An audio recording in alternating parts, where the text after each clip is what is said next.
All right. Hello, everyone. Welcome to the June meeting of the City of Binghamton Planning Commission. My name is Nick Corcoran. I'm currently the chairman of this commission, which is comprised of local community members tasked with reviewing site plans and special use permits for consistency with the standards and criteria set forth in the City of Binghamton Code. Based on our total number of planning commission members, 4 members must be present to constitute a quorum. Tonight, we're going to do roll call and check to see if we have 4 members to constitute a quorum. So first item on the agenda is the roll call. Mario DeFulvio.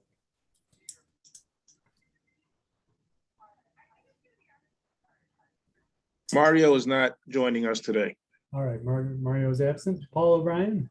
Yes, I'm here. All right. Joe D'Angelo. Here. All right. Chris Judgeets. Here I am, rock you like a hurricane. Excellent. Kelly Weiss. Present.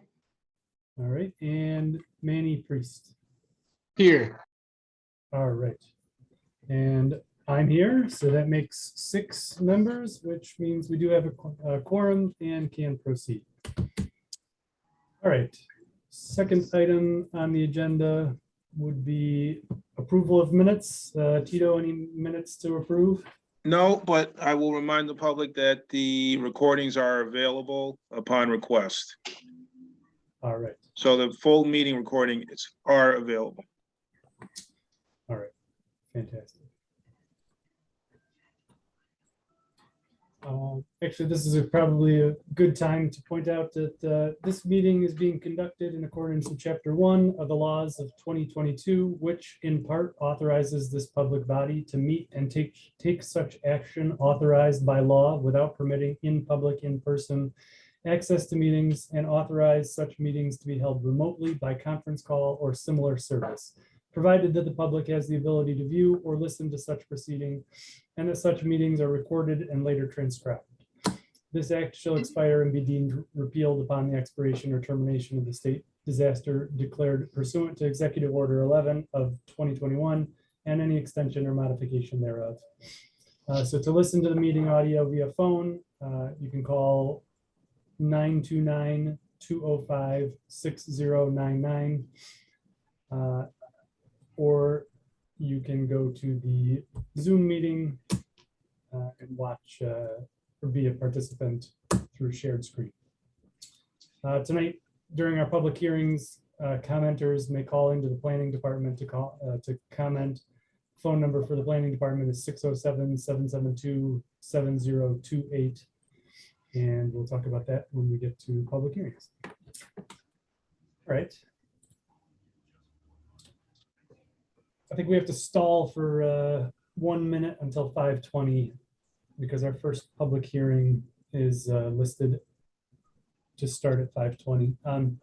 Tito, just out of curiosity, since we got a minute, the 110 Fairview Ave project was put on here straight to public hearing with no previous meeting for seeker. Is that, how come we didn't have a first meeting on that one? So they requested to go directly to public hearing, and when it's a site plan modification, we accommodate. Okay. It turns out it's not exactly a site plan modification because the addition of 3 new lots into the site, but we had already done legal noticing and it's on the agenda for public hearing.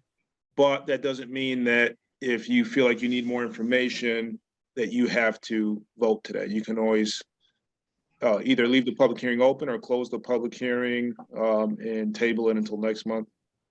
Okay. All right, I got it. So it was a modification, not a brand new project. So. Exactly. Yep. There's an existing facility on part of that site, and they were expanding. They're proposing expanding that. Okay. All right. Perfect. Well, that'll lead us right into public hearings and final deliberations on our agenda. All right, so in this portion of our meeting, we'll be holding open public hearings to obtain public opinion in regard to specific projects up for review. Applicants will be asked to come to the microphone and make a brief presentation describing their project. For most projects, this is the second time we are reviewing your information, so it would be very helpful if you could please give us a brief overview of your project to remind us what you're planning, and then clearly identify any changes that have been made since the last time we saw you. When the applicant is done presenting and any clarifications have been reviewed, we will open the public hearing and allow members of the community to speak about the applicant's proposal. After the commission has heard from all community members interested in speaking tonight, the public hearing will be closed and the commission will deliberate. To all of our applicants, when your project name is called, please come to the microphone and start off by giving your name and address of any members of the applicant's team that's planning to speak. And to anyone from the community that will be calling in or speaking tonight in regard to a project, please also start off by stating your name and address for our records. All right, so tonight's first public hearing is for the applicant S2 Properties LLC. The other one, I forgot about my Zoom. The project address is 195 State Street, formerly 246 Washington Street. And this is the site plan review for the conversion of an existing building into an indoor rec facility, barcade in the C2 downtown business district. All right, anybody from S2 Properties LLC? Hi, yes, good evening. It's Daniel Sharp here. Daniel, before you begin, Nick, can I just ask you as chair if you can maybe request that others who are not presenting and speaking can maybe mute their computers and microphones? I think there could be a lot of background traffic noise if we're not careful. Yes. If anybody other than Daniel Sharp is on, if they could please mute their microphones so that we're not picking up your background noise, that would be super helpful.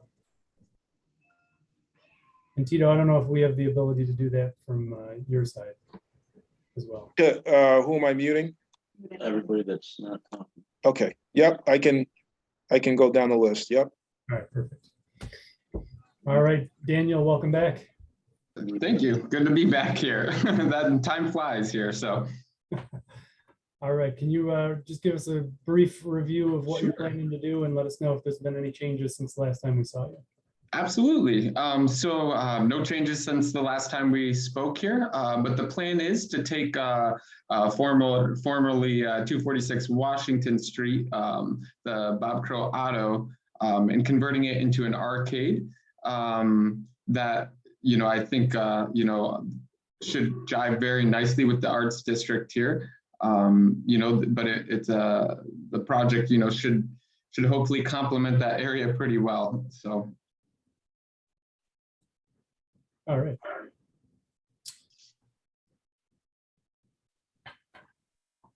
All right, and I think the last time that we met, we talked about the potential to add a bike rack. You said that probably wasn't going to be any problem.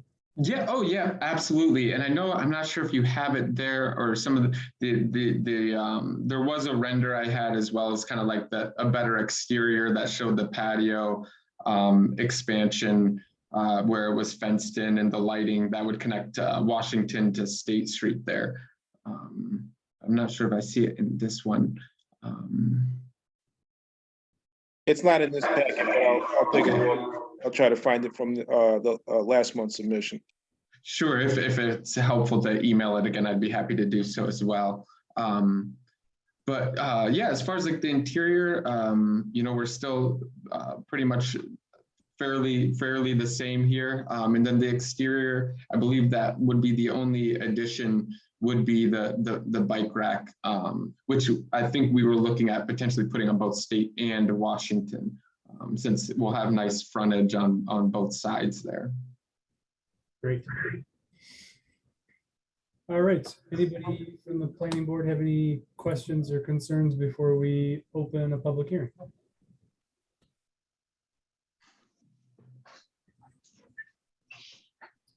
All right, I don't see any questions or comments. So let's open the public hearing. We'll see if anybody calls in or is on the call to talk about the project, and then we'll go from there. Perfect. All right, so this is the public hearing for the applicant S2 Properties LLC. Project address is 195 State Street, formerly 246 Washington Street. This is a site plan review for the conversion of an existing building into an indoor recreation facility / barcade in the C2 Downtown Business District. If there's anybody who would like to call in to comment on the project, the phone number is 607-772-7028. So unfortunately, we don't have call waiting for the calls when they come in for these public hearings. So if you do get a busy signal, if you can just wait a minute and give it a try again, we'll try and get everybody in the order that they call in. The number again is 607-772-7028. And if there's anybody on the Zoom meeting who wants to talk about this project, I think you can raise your hand. You can push the raise your hand button. And we'll call on you that way.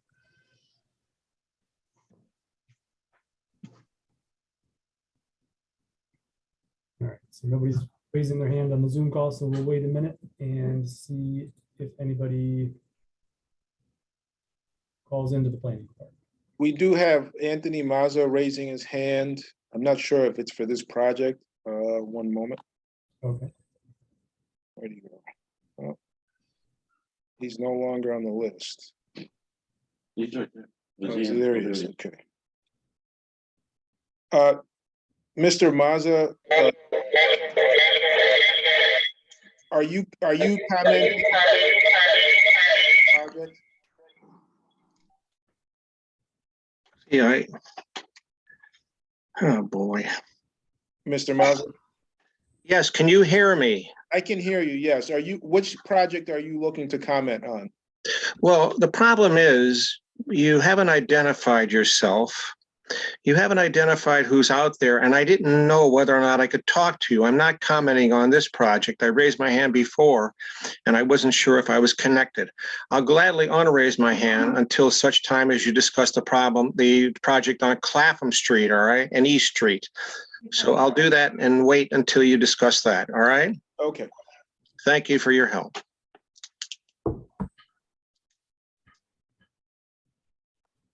We don't have any other raised hands at the moment, Nick, and we have not received any calls. All right.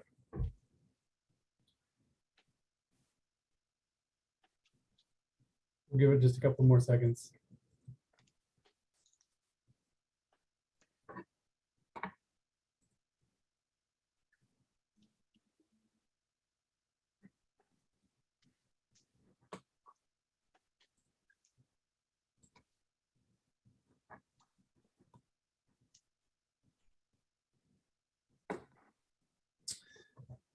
All right. Well, no calls and no comments from the Zoom call, so I'll close the public hearing for this project. All right. Anybody else have any questions, comments, concerns about the project?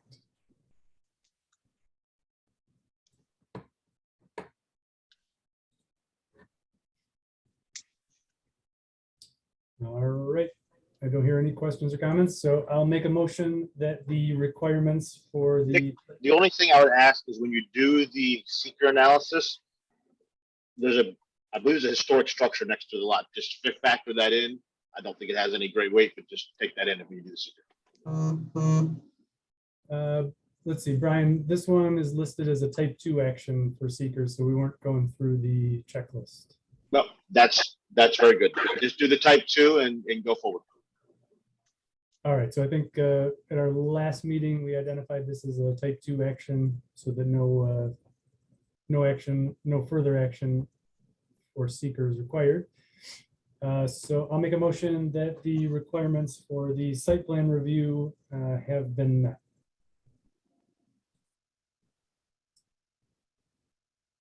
I'll second that, Nick. All right, seconded by Paul. All in favor? Paul? Yes, sir. Joe? Yes. Chris? Yes. Kelly? Yes. And Manny? Yes. All right, I'm also a yes, so that's 6 in favor, 0 opposed. All right, Dan, so you're off and running. Perfect. Well, thank you everyone for taking the time to review this with me. So I'm excited to add another one to the city here. All right, we look forward to playing Pac-Man in your. There, hey, I got you. Take care, everyone. Thanks again. All right, thank you.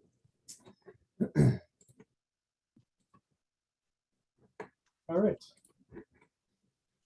So on to our second public hearing tonight. So this is for the applicant Berthany Permission.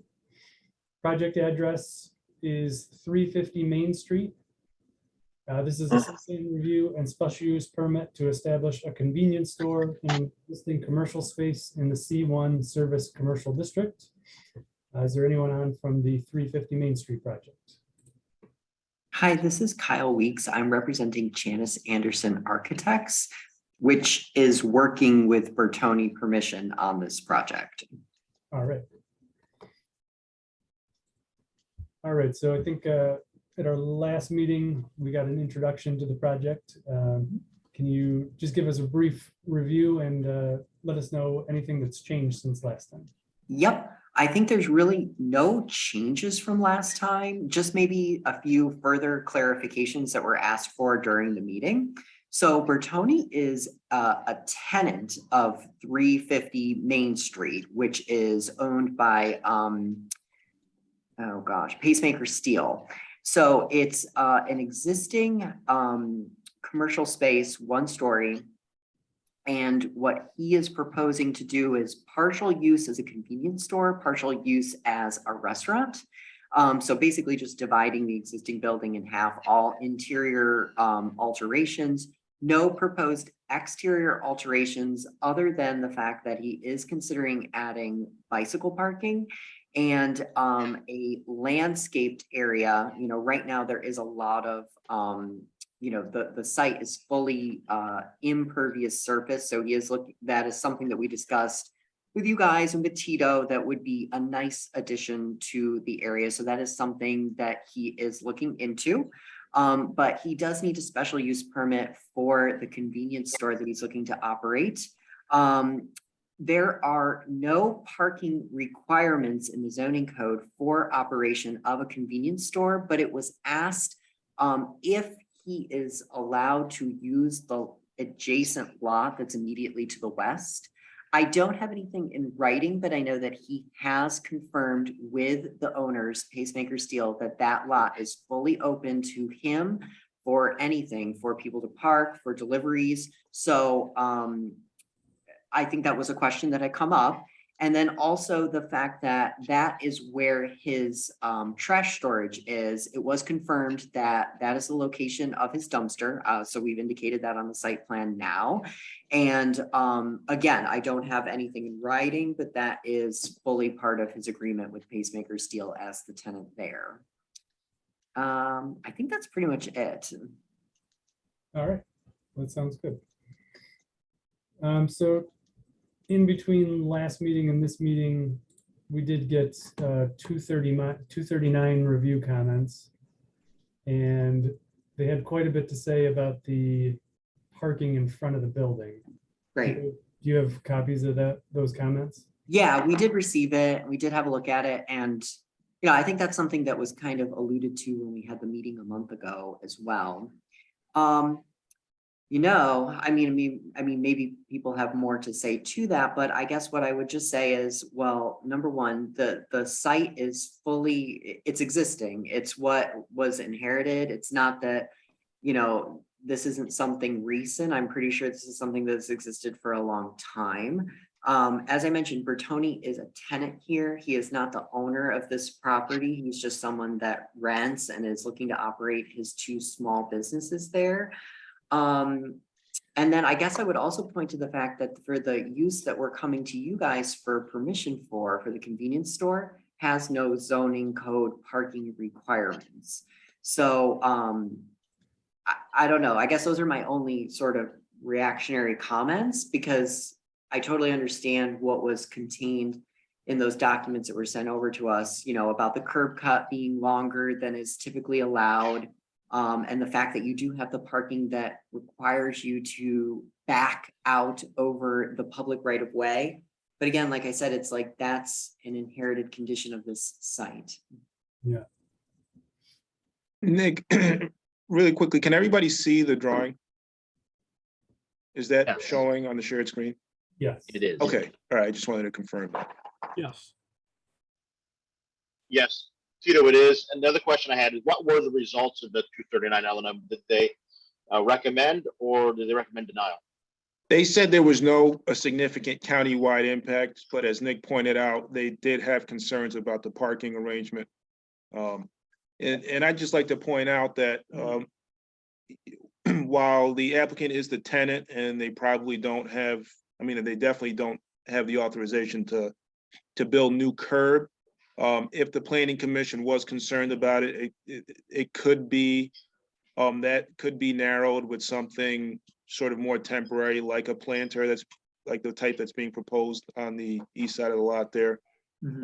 There are other things that could be done to narrow that opening if the planning commission wanted to do that. Tito, and the other question is are these two separate parcels? The dumpster parcel, is that another tax map parcel, or is it part of the same parcel? That is another parcel. They're under the same ownership, and the main building occupied by the owner spans both of those parcels. Okay. So it's been that way for quite some time then. Yes. Mr. Weeks, this is Chris, one of the planning commission members. I have a question. Would your client be able to get something in writing from the landlord that memorializes the ability to use that second parcel for additional parking and the dumpster if the planning commission requests it? I mean, he's not on the line right now, but I would say that that seems like a You're saying reasonable this is request. just in addition to. I would say yes. I would believe that he would be able to do so. Okay, thank you. Nick, may I ask you this? I don't know if you can look up our records. I bet you can't right now, but I thought we had asked for that last time. I thought that that was kind of a contingency of ours, that we were concerned about that because transference of ownership, et cetera, and that was kind of something we wanted going forward. Am I mistaken? Yes, I think that's what we talked about last time, was just verifying that they would be able to park on that side property there, the adjacent property. I don't remember if we asked for anything formal. We just wanted to know that was going to be an option, and that I was kind of hoping that we would see a revised site plan that showed 4 or 5 parking spaces there and none in front of the building, because I think that would solve all of the concerns, because that would limit it to 1 in and out spot. And it would keep all of those parking spaces that are in front of the building. I think it's a laundromat now, right? Yeah, so I think the laundromat side is empty. I was just driving by the other night and it's empty. yeah. So it would make it so all of those parking spaces along the front were no longer needed or going to be used. I like the idea of putting in some planters along the edge of the sidewalk. You don't have to remove any asphalt, just put in some planters to block access to the parking spaces that are right in front of the building so that people aren't backing out over the sidewalk. Seems like we kind of have the opportunity to fix a problem, especially since the side parking area on the adjacent property is available. But that's just my take on it. That doesn't mean everybody. Planters are definitely an option, and there's something you can make as a condition. The only thing you would have to do is that they can't be higher than 3 feet, I believe, so that you're not creating another obstruction where you're creating a problem where people backing out can't, or their views obstructed. Gotcha.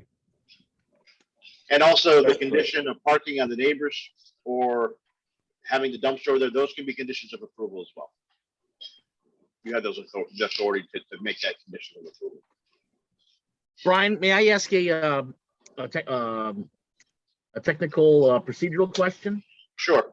Does the planning commission also have the ability to table a final vote after tonight's public hearing, pending the submission of the updated site plan that Nick referenced and the letter from the landlord about the dumpster extra parking areas that Kelly referenced? You could go that way.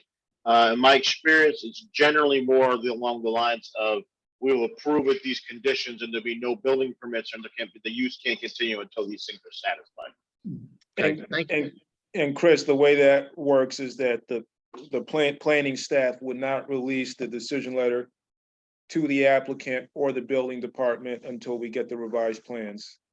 Okay, thank you. All right. Well, let's do this. Let's open the public hearing and see if there's anybody here to speak about the project. And then we'll revisit this in a minute. All right, so this is the public hearing for the applicant, Berthany Permisson. Project address is 350 Main Street.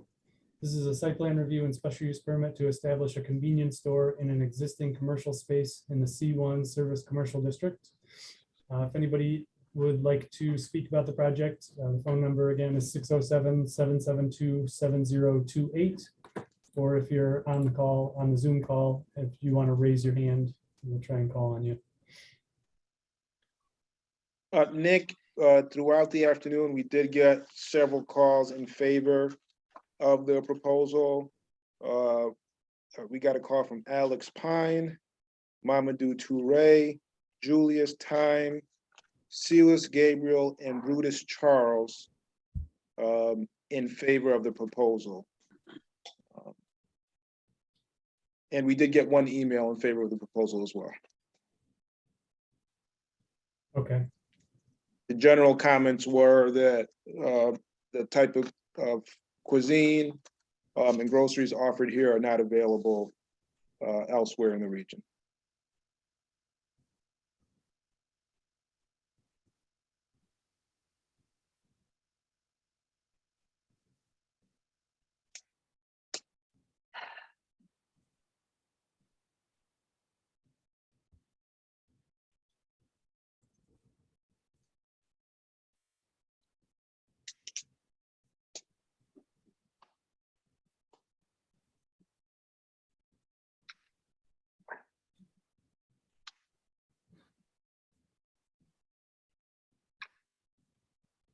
We have not received any calls yet. All right, no phone calls, no raised hands. No new raised hands. Okay. All right. Well, seeing no comments, no calls, and no raised hands, we'll close the public hearing. All right. I guess the other planning commission members kind of have to weigh in. Is anyone opposed to asking them to eliminate? I guess we're not eliminating the parking in front of the building or the asphalt. We're just blocking the parking in front of the building and forcing anybody who's coming to the site, they would park in the lot that's adjacent where the dumpster area, or kind of in front of the dumpsters. I think it appears to be wide enough, and I think the curb cut extends down there that you'd be able to pull in, park either towards the building or towards the property line. It appears you'd be able to get 4 parking spaces in there. And then when you left, you would pull out, you wouldn't be backing out over the sidewalk. You'd actually maneuver your car and pull back out facing, kind of like the car is facing right now in the street view that Tito's got up. Your car would pull back out straight out onto the street. Yeah, I mean, there's already 2 curb or parking stops there showing you got at least 2. It looks like you could fit 2 more.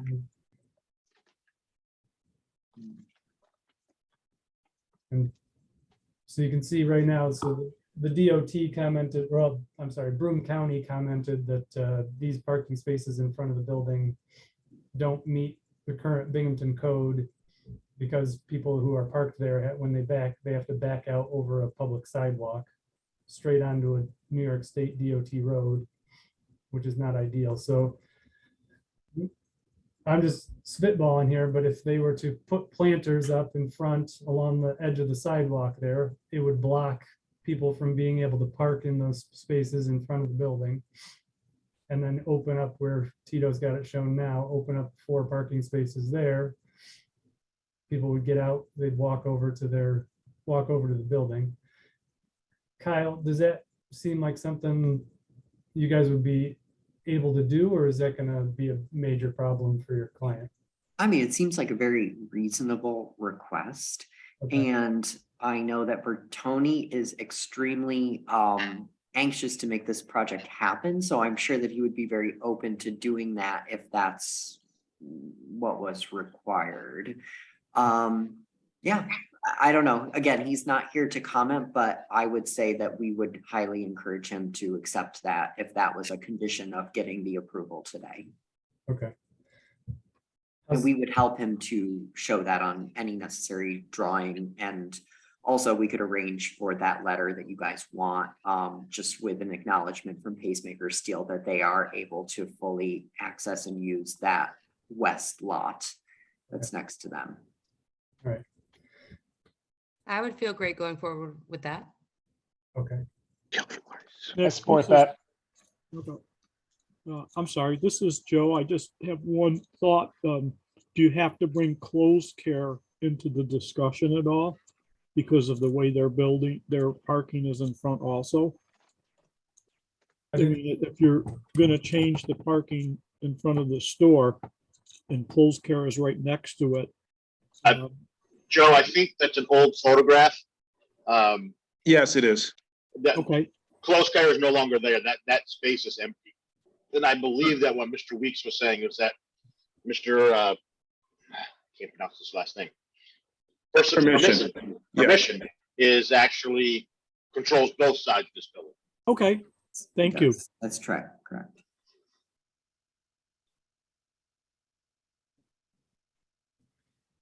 All right, well, let's do this. I'll make a motion. I just want to clarify. So we talked about this at the last meeting and we brought up the issue with the parking. I think I had requested you take a look at it, see if there was anything else you could do. At that point, I'm not sure that I was vehemently against it, but seeing that the Broome County. Fill out the caller back. What's up? Hello? Tito, is it possible? Mute. I'm trying to find who that is. 1 second. Yeah.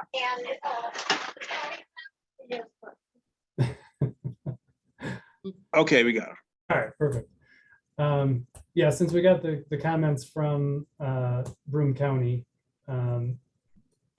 they clearly would like us to fix the issue. So that's why I'm kind of going this direction with the comments. So, all right, so 1 second.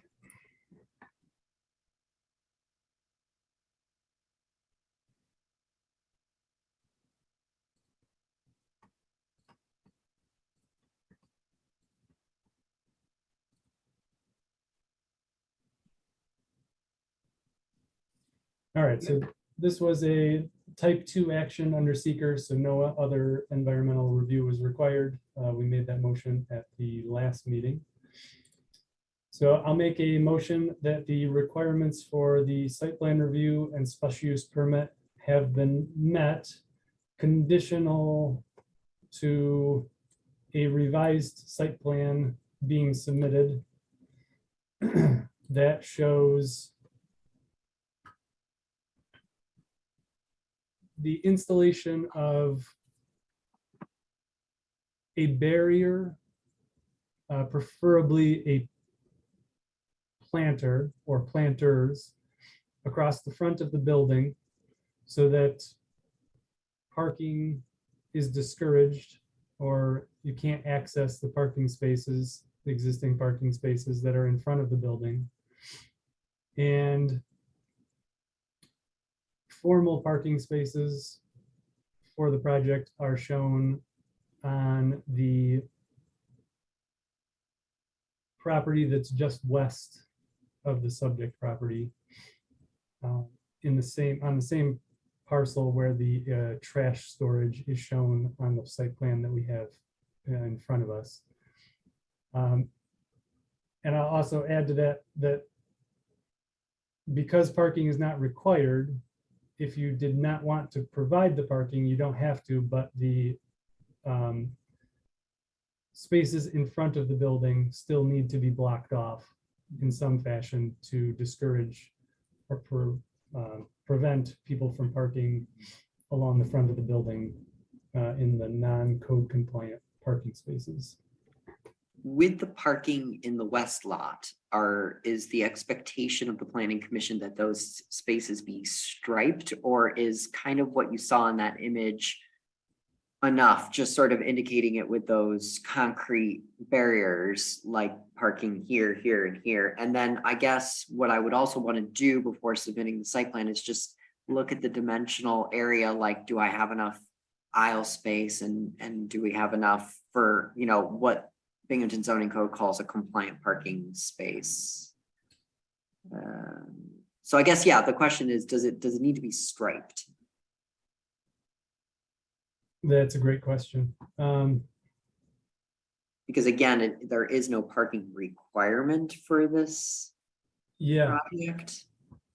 So Nick, I don't know if this is helpful, but if the commission is, even though there's no parking requirement, you can ask, because there's a special use permit, you can ask for things above and beyond the code. So if you're requiring, let's say, 3 spaces, if that's an official condition of approval coming from you, then they will have to be striped. okay. And yes, Let's say yes, okay. they should be striped. And can we say that like 4 spaces is ideal, but 3 would be acceptable if we get into the dimensions and that's all we feel comfortable showing? Yes, 4 spaces would be ideal. 3 spaces are acceptable as part of the condition of approval. Okay. All right. I believe that's the motion. Is there a second? I will second that. All right, second. Nick, I'd like to propose an amendment to your motion. All right, Can we also, as a second thing, request that the official permission by the property owner to use that second side lot be memorialized in some sort of letter, documentation, blah, blah, blah? yes. Second condition is that a letter of approval from the property owner for using that site as parking is submitted to the planning board or to the planning department. Does it just have to be signed? Does it have to be like notarized or something, or what is it? What do you want? Signed. Yeah, just signed, okay. Signed, yep. You can just scan it to you guys? Yes. Send it in with the site plan, okay, gotcha. All right. Motion with 2 conditions. Let's see. Kelly, are you still a second? Yes. All right, so seconded by Kelly. All right, all in favor. Paul, Yes, sir. Joe, Yes. Chris, Yes. Kelly, Yes. Manny, Yes. and I'm also a yes, so that's 6 in favor, 0 opposed. All right, so a revised site plan will need to be submitted to the planning department showing the conditional approval requests, and then you're off and running. Great, I'll let Bertoni know. I guess if we have any questions, we'll reach out to Tito. Is there like a timeline for how soon we should get that stuff over to you guys?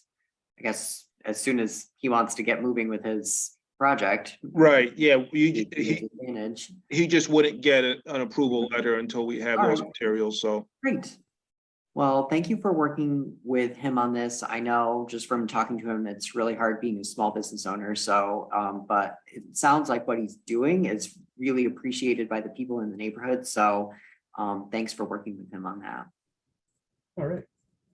Well, good luck. Thank you. All right, thank you. All right.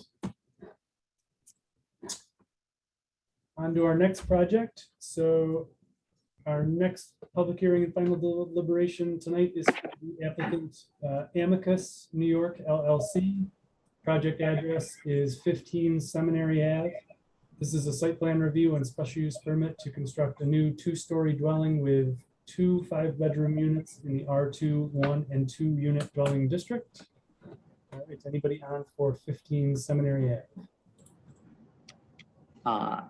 I am also representing Chance Anderson, working with Paul, who I think is also here, so I'll let him introduce himself. I don't know, maybe between the two of us, I could say a few things and he could too about the project. Hi, guys. My name's Paul. I'm with Amicus Properties. I'm overseeing this project and all of our construction and maintenance in the area. I've been working with Janice and Anderson on this and numerous other projects. Again, we bought this empty lot and would like to build this for two dwellings, a first floor and a second floor with 5 bedrooms per. Putting in the parking for the off-street parking for the vehicles, along with the pervious materials, so that we're not adding to the runoff and the flooding in the street and so forth. I mean, I'm going to let Kyle take care of this because he's the one drawing up these plans with my just oversighting this thing. So take it away, Kyle. Sure. Well, I think that was like a good introduction. I think all I really maybe want to add to that is a clarification that this is being proposed as a 2-dwelling unit house. And the special use permit that we're seeking is that Paul is seeking is for the fact that each unit will have 5 bedrooms. Amicus LLC does not rent by the room. Each 5-bedroom unit will be assigned to a single lease. The owner intends to rent the units to families or groups of individuals who operate as the equivalent. This development, it's our understanding that it is in an area that is targeted for future zoning overlay. And the owner definitely intends for the design of the project to blend well with the surrounding character of the neighborhood. I think Paul was key in pointing to the fact that we are providing the required number of spaces for this kind of configuration. And we're proposing to do it with all pervious paving surface, because I think that's key in this area. And with, changing climate and conditions to just really be as respectful as possible. And also just so that you're not basically bringing a large parking lot to the area, big asphalt parking lot, heat island type situation. So, yeah, we've provided you with a site plan, and we've also provided you with a very early preliminary look at what the configuration of those 2 units would be. I'm not sure there's really anything else I'd want to add to that. All right. That sounds great. Anybody have any questions or comments before we go to a public hearing on this one? Yeah, Nick, this is Chris. Yep. And this question may be directed more to Tito and Brian. The applicant's now stressing this is going to be, these 2 units are going to be rented to families or functional equivalents of families. I remember when they were before us last month, there was some question about if college students might be coming into these units. What is the enforcement mechanism that the city has in case just by chance some college kids sneak into this building as opposed to functional family units? Well, we didn't say that college students won't be renting this. We just said it'll be groups of individuals that operate as a unit. Or families. I mean, Paul can ask to rent this to whomever is interested in renting the property. Maybe I'll let him speak more to that. I mean, this is kind of the discussion that I think stemmed from Well, What I think came I'll up at answer- the last I meeting? think I'm gonna answer the question from the member first. Right now, the mechanism is that the current zoning code allows a group of individuals, whether they're students or not, to reside in a house as long as they meet they either are an actual family or they're the functional equivalent of a family. If we get a complaint that they are not the functional equivalent of a family, the zoning officer would investigate that. If they are found to be a family, or to act like a family, nothing would be done. If they are found not to act like a family, we would send them a notice of violation.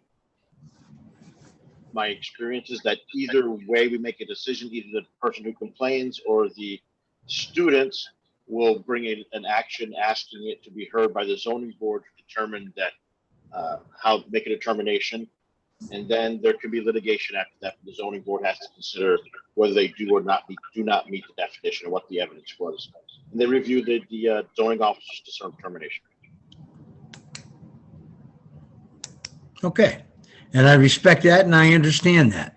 Also, we have residential housing. We do rent to residents as well in town. I will warn the applicant though that Go there ahead. is some talk, and I believe there is some support with city council of adopting a definition of the functional family that comes out of Ithaca, which does have some presumptions built into it about if you are enrolled in a university, whether you can meet that definition, which makes it a little bit more difficult.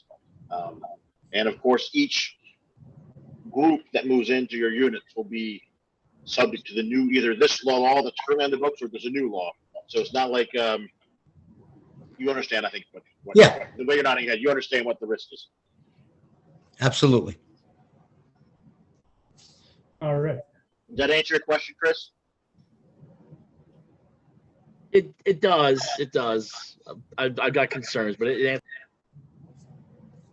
If you're asking me, is there an absolute prohibition from students living together in a house? No, there's not. And that's really would not fly under the New York State Constitution. That's why we take the approach we take. All right. Well, let's do this. Let's open the public hearing and see if there's anybody who wants to talk about the project, and then we will revisit this. All right, so this is the public hearing for the applicant Amicus New York LLC. The project address is 15 Seminary Ave. This is a site plan review and special use permit to construct a new 2-story dwelling with 2 5-bedroom units in the R2 1 and 2 unit dwelling district. If there's anybody who would like to call in to speak about the project, the phone number is 607-772-7028. And if anybody's on the Zoom call, if they could raise their hand, we'll try and call you in order. Nick, we do not have any raised hands at the moment. We have not received any calls. We did get a letter, and I apologize to the applicant. We got this right before the meeting, so they haven't had a chance to see it. I did put it on Basecamp for the commission. It's in opposition to the proposal. All right.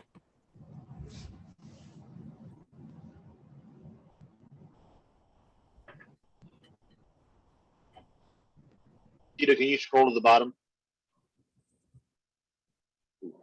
Yeah, it's in cursive. Okay, no.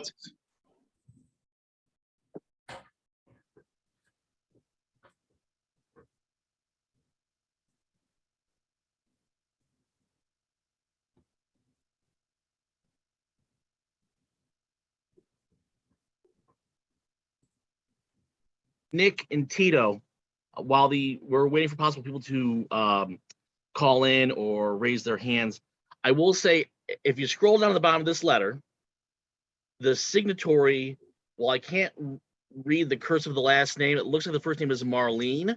And Marlene I thought I saw a Marlene in the chat trying to articulate on one of the projects, but I'm not sure if she's in chat anymore. This is, so this last name is Lawson, Marlene Lawson. The other one wasn't. The Marlene Gelmo is the person in the attendees list. Marlene, if you would like to speak about this project, please raise your hand. Oh, there it is. Okay.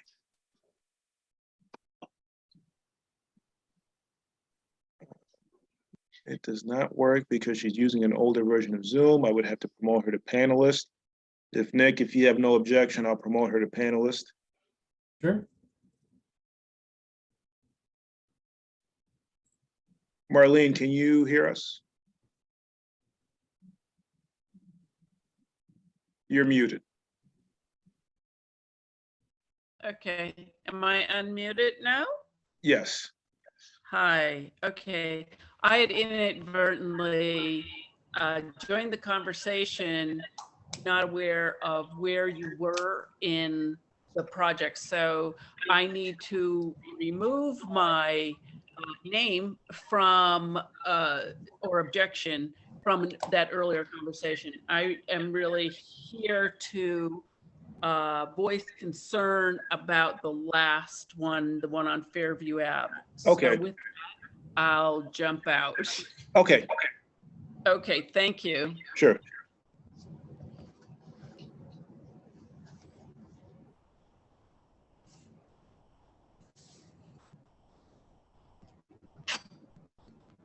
All right, any phone calls?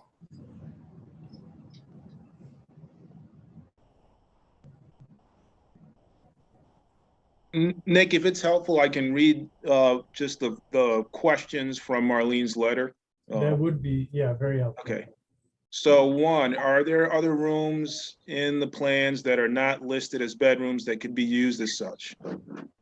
Look again at 31 Seminary Avenue, and your decision to grant a special use permit after the fact is someone who flagrantly flouted the city's laws and codes. Two, will the city enforce garbage laws, or will trash and food items continue to be left out wherever and whenever it is convenient for the students and or building caretakers? This creates health concerns because it encourages the proliferation of rodent and pest populations. Three, students at adjoining and nearby properties have been using the lot for parking. These cars will now be added to the fight for parking spaces. I'm assuming she means on the street. Four, more students means more noise and more parties and more litter. This is the neighborhood where I grew up. I am the third generation of my family to own and live in my Chapin Street home. This area was not made for dense populations and dormitories. Long-term residents deserve to live in peace and quiet and in healthy environments. Our concerns need to be addressed and treated with respect by city government. All right.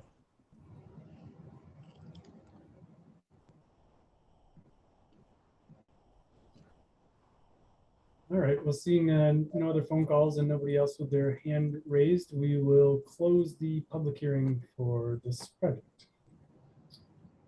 All right, so there, I guess, in general, we normally do, anybody who asks a question during the public hearing portion, we usually try and address or have the applicant answer the question. So are there any bedrooms or any rooms that are shown on the plans that could be used as a bedroom that aren't labeled as bedrooms? I would definitely say no, unless they want to sleep in the kitchen. All right. Tito, can you switch it to the floor plan? Yep, I'm pulling it up from last month's base camp.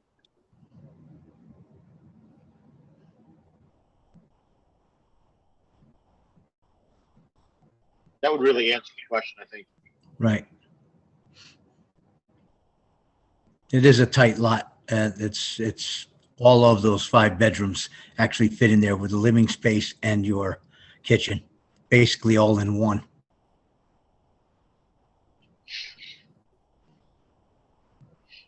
All right, so there's no rooms labeled as like library or Nothing. things we've seen in Nothing. the past. We have had instances where people labeled things study room or, I got and then had I a door and it looked just like a bedroom. I got you. Okay.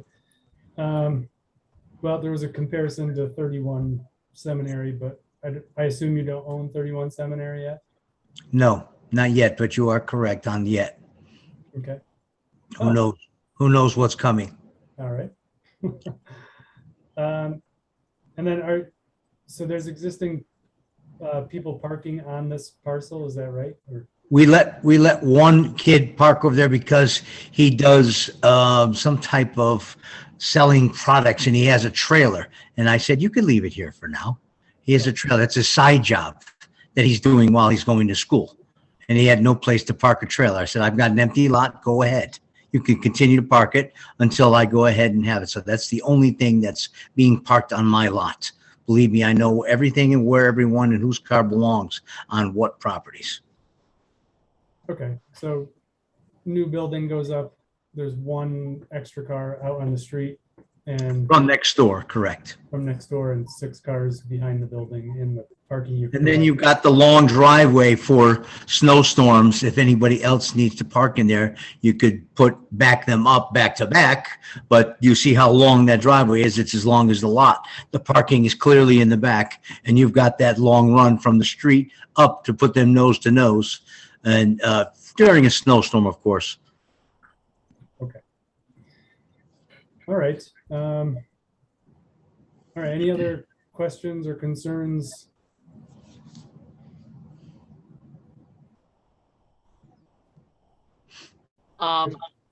Nick, this is Chris for the applicant. Remind me, because my memory from last month is already faded a bit.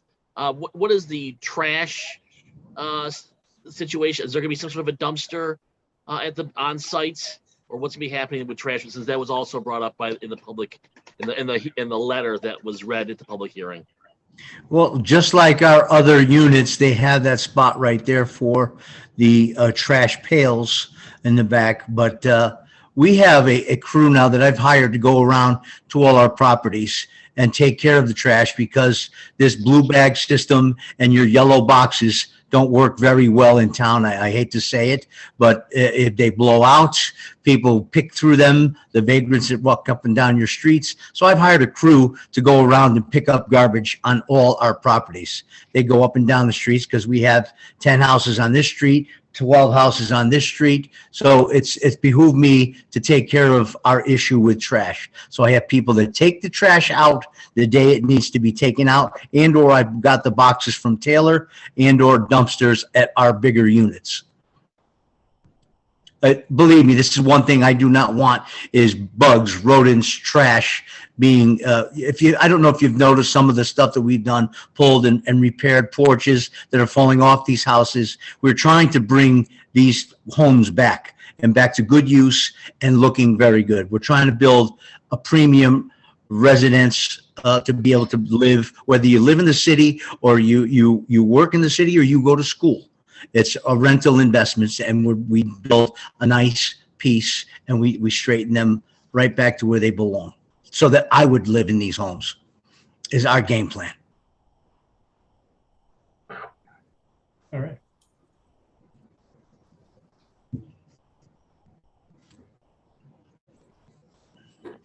All right, any other questions or comments?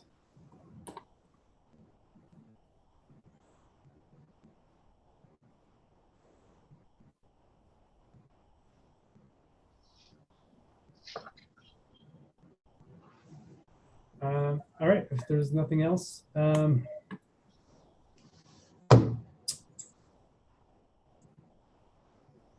Tito, I think I missed it. It's not on the staff report. Is this a type 2 action, or is this a? The construction of a 2-unit dwelling is a type 2 action.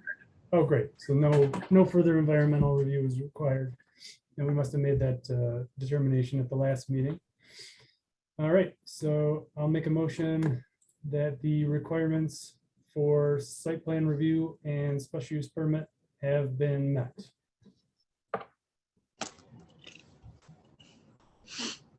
Is there a second for that?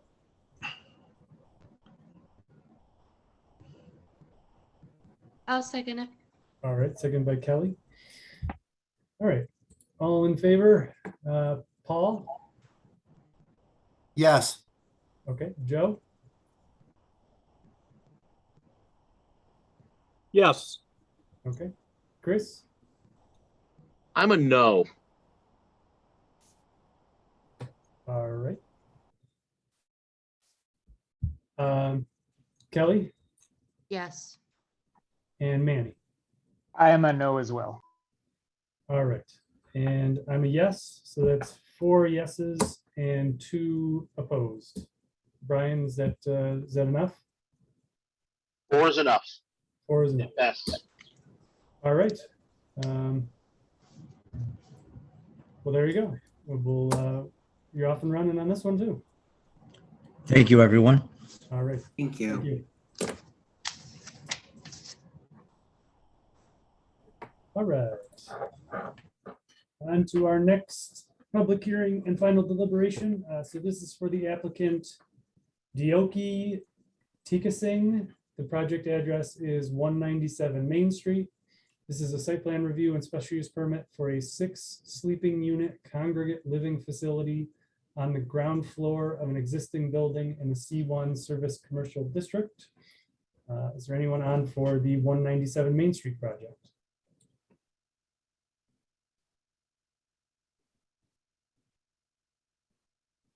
Yes, Welcome.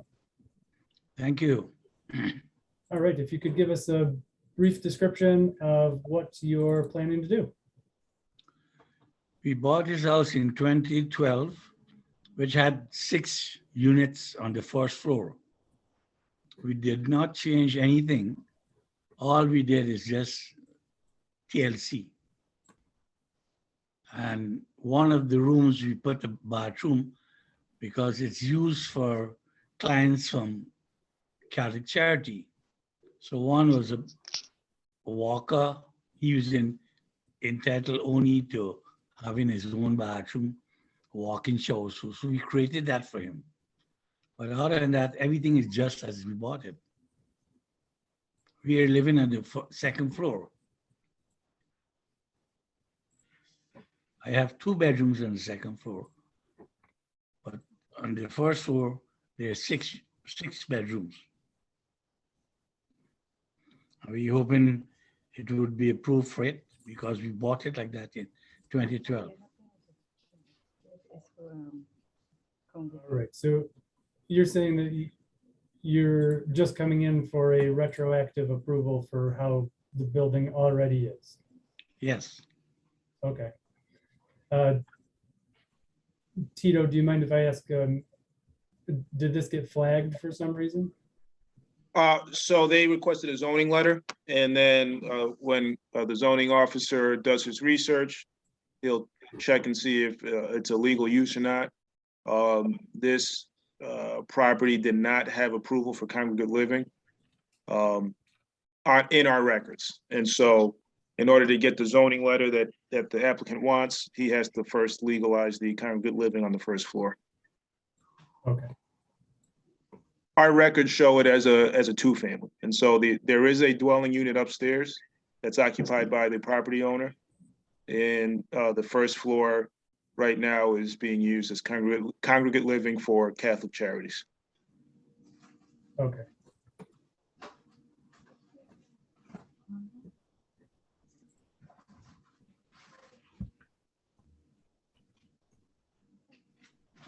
All right, so how many bedrooms are on the first floor? 6.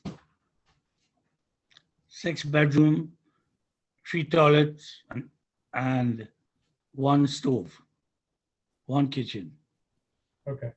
So Nick, the person that drew the plans labeled the types of rooms with those numbers. And so if you look at the key down here, 8, all the 8s are the bedrooms.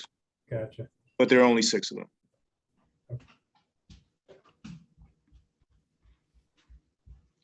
Okay. And so when you bought the building, was it already used by Catholic Charities? The first floor was already used by Catholic Charities? So when I bought the building in 2012, They had a 6-unit downstairs where they had renting people rooms. But when I bought it in 2012, I converted by doing some TLC, and I live inside because my daughter and her kids were downstairs. It wasn't rented. It was on the first floor.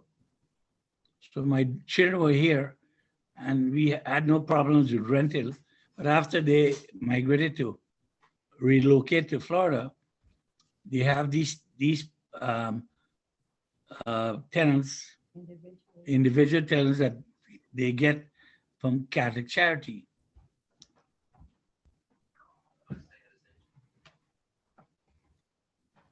Okay.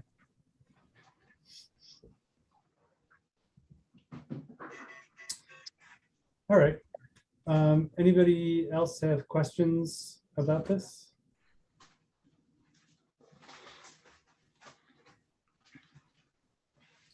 This is Brian. Tito, can you show us the side view or turn it sideways so we can see the photographs along the side of the border? Because I'm having a hard time making out which property this is.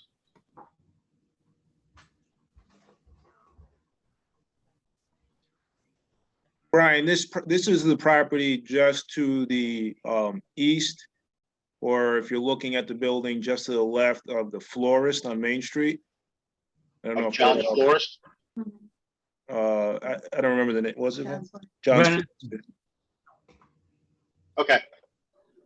The Angelo, it used to be the Angelo building, used to be the tailor shop.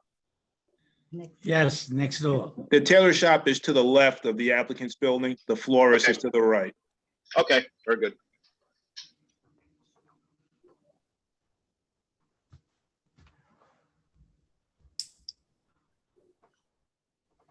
Brian, I'm sure I know the answer to this already, but have we ever done anything, or are we allowed to do anything where we say we're okay with this owner continuing to do what he purchased the building, how it was sold to him basically, but if it gets sold again in the future, any approvals are void and the next person has to come in for site plan review, so we might be able to clean this up? I think we had this question 2 months ago and the answer really hasn't changed. And I know it'd be nice to be able to do that, but I don't believe that you can do that. Once the approval is given for this, it goes with the land and can continue with the land as long as that use continues. Okay. Now, you could limit it to this specific use, then it can't be some other additional use. But yeah, this use it can't be contingent upon their ownership. Okay. All right. And actually, that's the real effect. If you were to approve this, I mean, after the public speaks, if you were to approve this, it could only be used for this purpose. If it had any other alterations or changes, that would have to come back to you or the zoning board, or it may not be allowed at all. Okay. Depending on what they wanted to put in.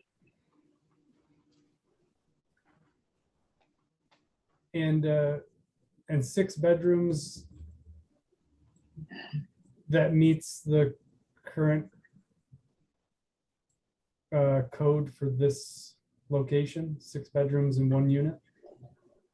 Yeah, congregate living is allowed in the C1 service commercial district, which is where this is located.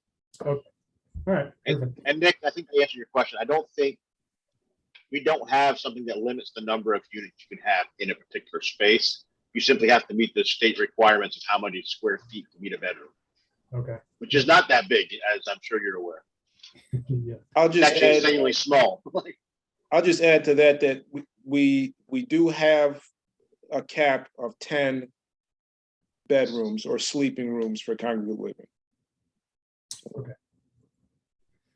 What I was talking about was more if you just had a space and you had enough space, you could put a lot of bedrooms in it. You won't be able to get congregate living, but you could put a lot of bedrooms. Gotcha. All right. Well, let's open the public hearing and see if anybody wants to talk about this project. All right, so this is the public hearing for the applicant Dioki Tikasing. The project address is 197 Main Street, This is a site plan review and special use permit for a 6 sleeping unit congregate living facility on the ground floor of an existing building in the C1 Service Commercial District. If anybody would like to call in to speak about the project, the phone number is 607-772-7028. Or if you're on the Zoom call, you can click the raise your hand button and we'll call on you.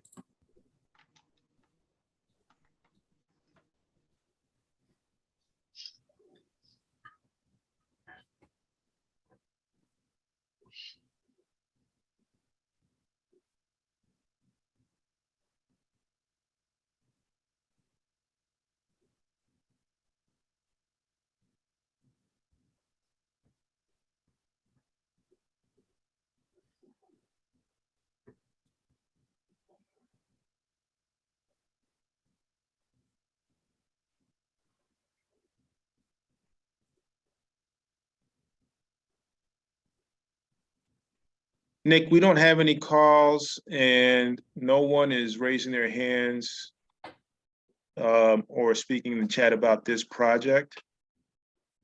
We did get an email asking questions about the project. It wasn't quite in favor, quite in opposition, but we did get an email from Diane Resinetti asking questions about the project. All right. That's the top. Where's that? The other who's highlighted there with the property. Oh, 7 Gopi. How do you pronounce that? How do you pronounce that? Goethe. Goethe? Where's the R? It's German. I figured.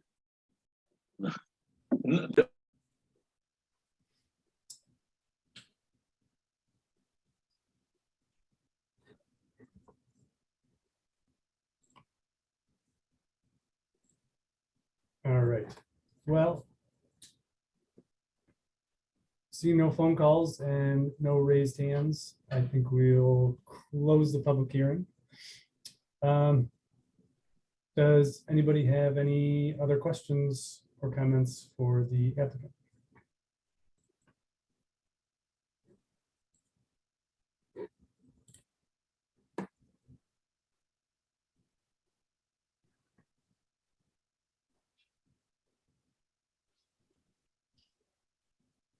All right, no other questions or comments?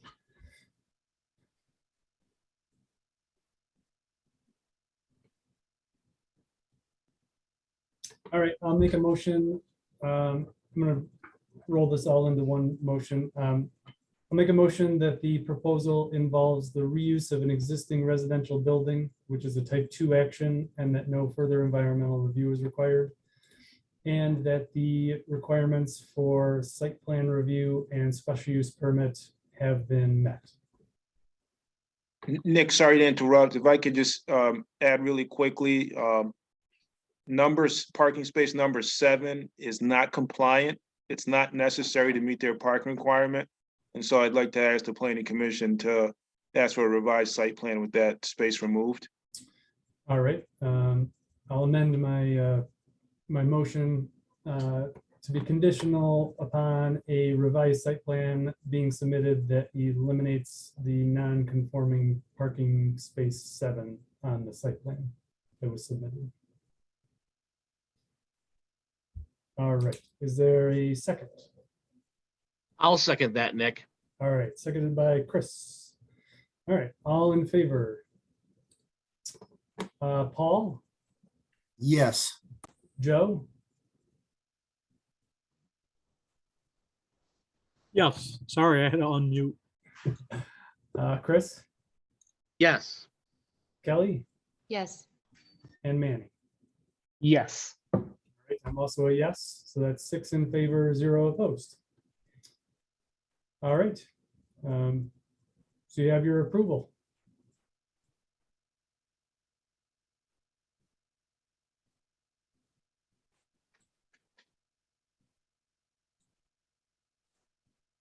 All right, well, there we go. We'll move on to the next project then.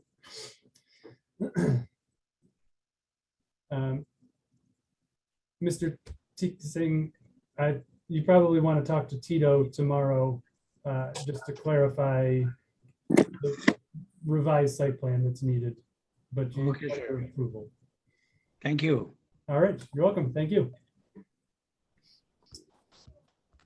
All right.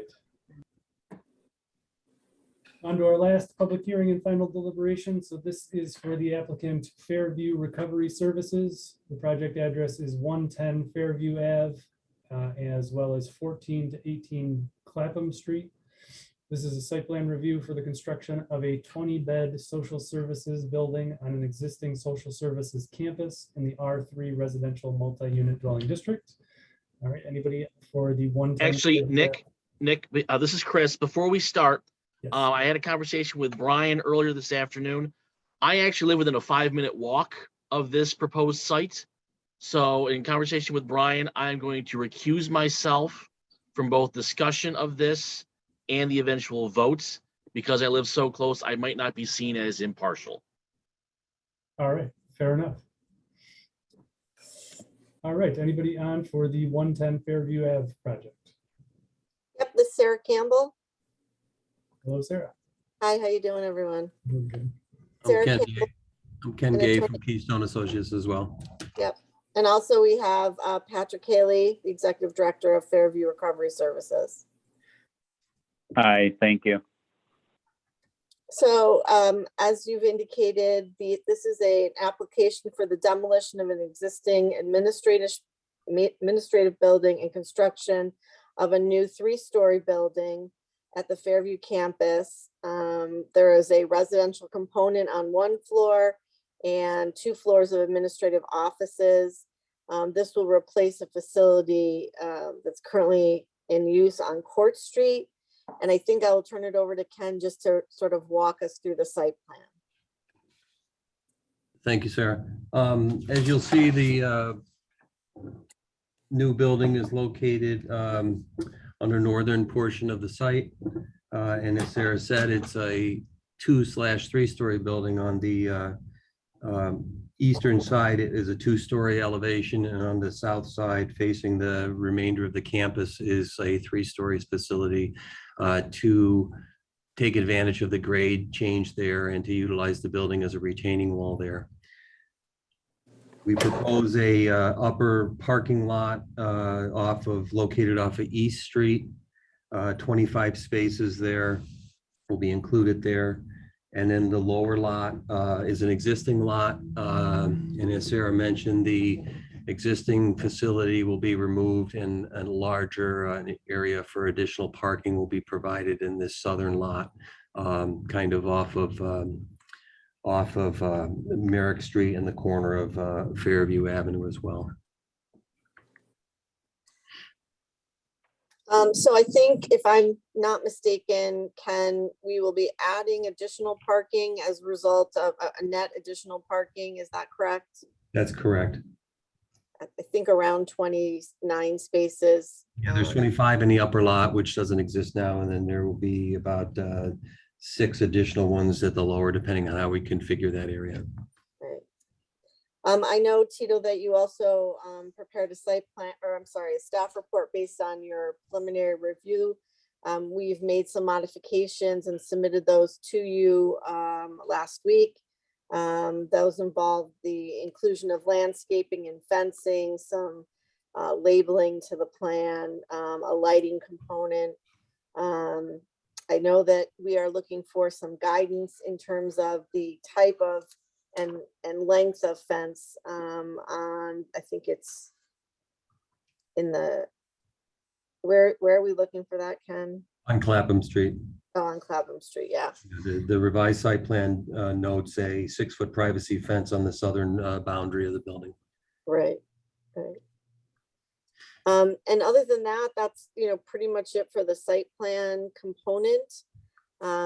Again, this is a well-established local not-for-profit treating individuals with on the road to recovery from substance abuse. And I don't know if Patrick, you would like to add anything to that? Yeah, I mean, that's basically what we've done in the community for over 50 years now.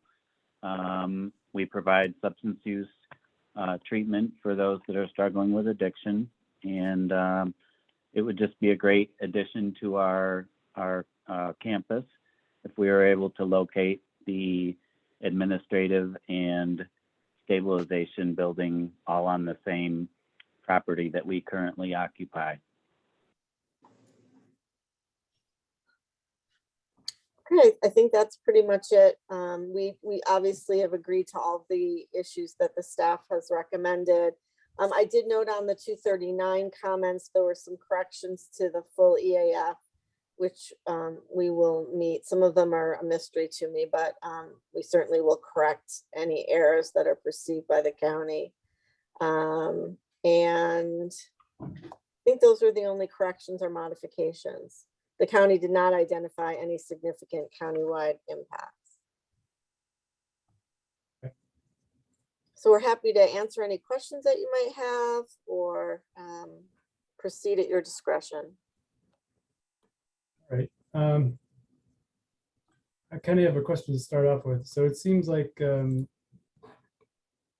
we've seen the campus grow every few years. There's a new project. And it seemed, I know it's a tough question because you never know what's going to happen in the future, but in general, when we're reviewing site plans, we have to take into account the total build out. And I know for me, as you know, the projects have come in, they were smaller, just like this one is a smaller little sub project of a larger campus. And when it's taken as just a little smaller project, it doesn't seem like that big of a deal. But when we look at now, we're going to wind up with 4 individual buildings on a residential property. I'm not sure that, when I was thinking about this, I'm not sure that I would have, if you would come in with one master plan project, I'm not sure I would have looked at this very favorably compared to these little individual projects that keep coming in every few years with another large building, large expansion on the site. So I'm conflicted on this one because we're cramming a lot onto 3 acres in a relatively residential neighborhood. I mean, I think that's certainly a valid comment and one we can address. I think, Patrick, remind me when the original buildings were placed. I mean, it was quite a while ago. So it isn't as if a building is coming in every year. That being said, obviously there is a cumulative review, and I understand your concern about that. In some ways, it supports the mission of the organization by trying to centralize services to accommodate the clients who do not have transportation, generally speaking, and to provide all those services in a central location makes sense, on the applicant's end of the equation. And to the extent that, the project is designed to aesthetically fit in to the character of the surrounding community in terms of business. We're not talking flat top metal buildings here. We're talking about residential styles, residential roofs, residential windows. So you're right. It's a issue that you have to look at in the whole, but I think you have to look at it from both sides of the equation. And then I guess my one other question. So the location of this new building, it's going on a portion of the properties where it's heavily wooded. It still feels residential. I understand the neighbors' complaints about how this is going to completely transform that section of the road and their views. Looking at the grading plan that was included on the landscape plan, you're pretty much going to cut everything. You'll have to cut everything down in order to get that parking lot in there regraded. I don't see any way to maintain any of the existing vegetation with the proposed grades that are shown on the plan.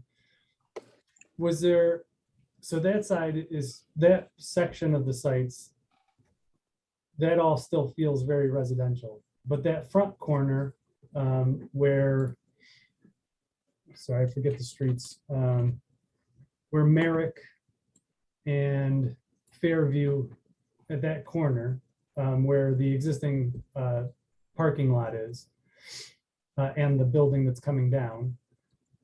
So that has a completely different character versus that back corner where the where all the vegetation is. Was there any thought of constructing the new building there as opposed to where you've got it shown on the plans? I'll answer that. This project was a result of a feasibility study that was prepared and submitted to the state in 2019.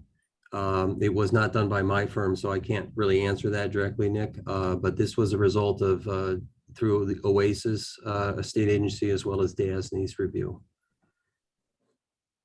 Okay. Pat, I don't know if you can comment on that.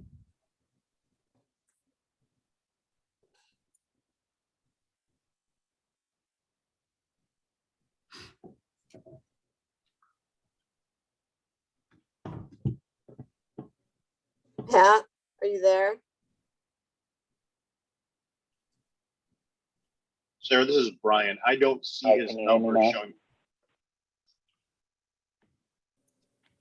Can you hear me now? Yes. Yeah.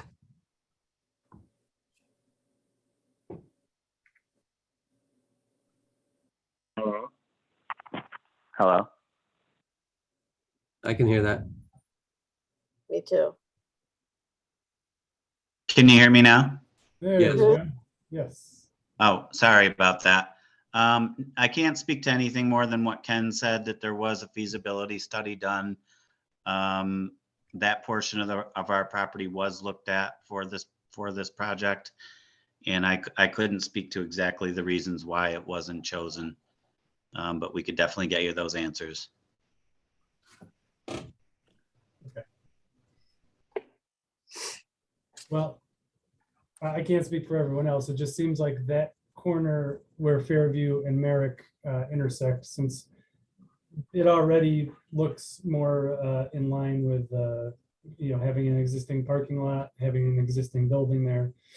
I think you'd have less pushback from the neighborhood if that were the proposed location versus this one. But I'm just asking the question. No, it's a good question, and it's something we will look at. Okay. I'm sorry that none of us that are here that were part of the 2019 feasibility study. Sure. We'll get that answer for you. Okay. Nick, this is Joe. Just building on your question a bit from a different angle. Is there a feasibility, a study that would show there's a long-term demand for this type of service, or if this has a certain type of clients that it's serving? Do we project those people in need will increase over time or decrease? Sometimes we build facilities that after a while are overbuilt because the demand has gone down. Pat, can you speak to that? I'm sorry. I was called away for a quick second. Could you just repeat the question? In general, building on what Nick was saying about that originally there was one facility and after a few years, another one was asked for, and we're looking now at another rebuild or additional build. How does that follow along the general public demand for the type of clients this facility serves? And for example, are the client base, is the client base increasing over time, or will we be building something that there's other competitive services that provide this type of service, and will we be overbuilding? No, I mean, the first building went up in 1998. That's when the men's residential services building was built, as well as the administration part. So it was 98, and then we opened up Mannion House, which is which was Dr. Bolt's old house that they gifted to us. I believe that was in 2006. And then in 2016 is when we opened up the new women's house on the current site. So there's been some gaps in construction, and I would say that if we were able to do this project, this would be the last project on this site. We wouldn't need to expand, our building space any further. Okay, thank you.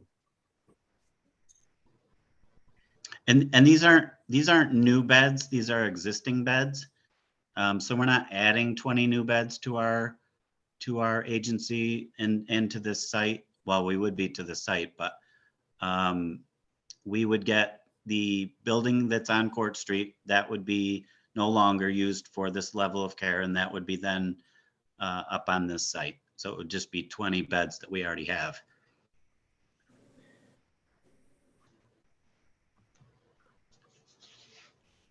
Again, thank you. You're welcome.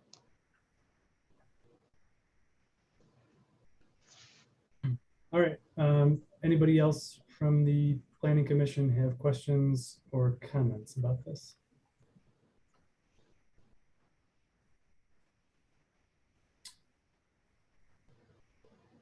All right. Well, let's do this. I'm very curious to hear what the neighbors have to say. So we're going to open up the public hearing for this. So I'm just going to make a general reminder to anybody who's calling in, who's going to speak on the Zoom call. So this isn't an opportunity to talk to the developer directly.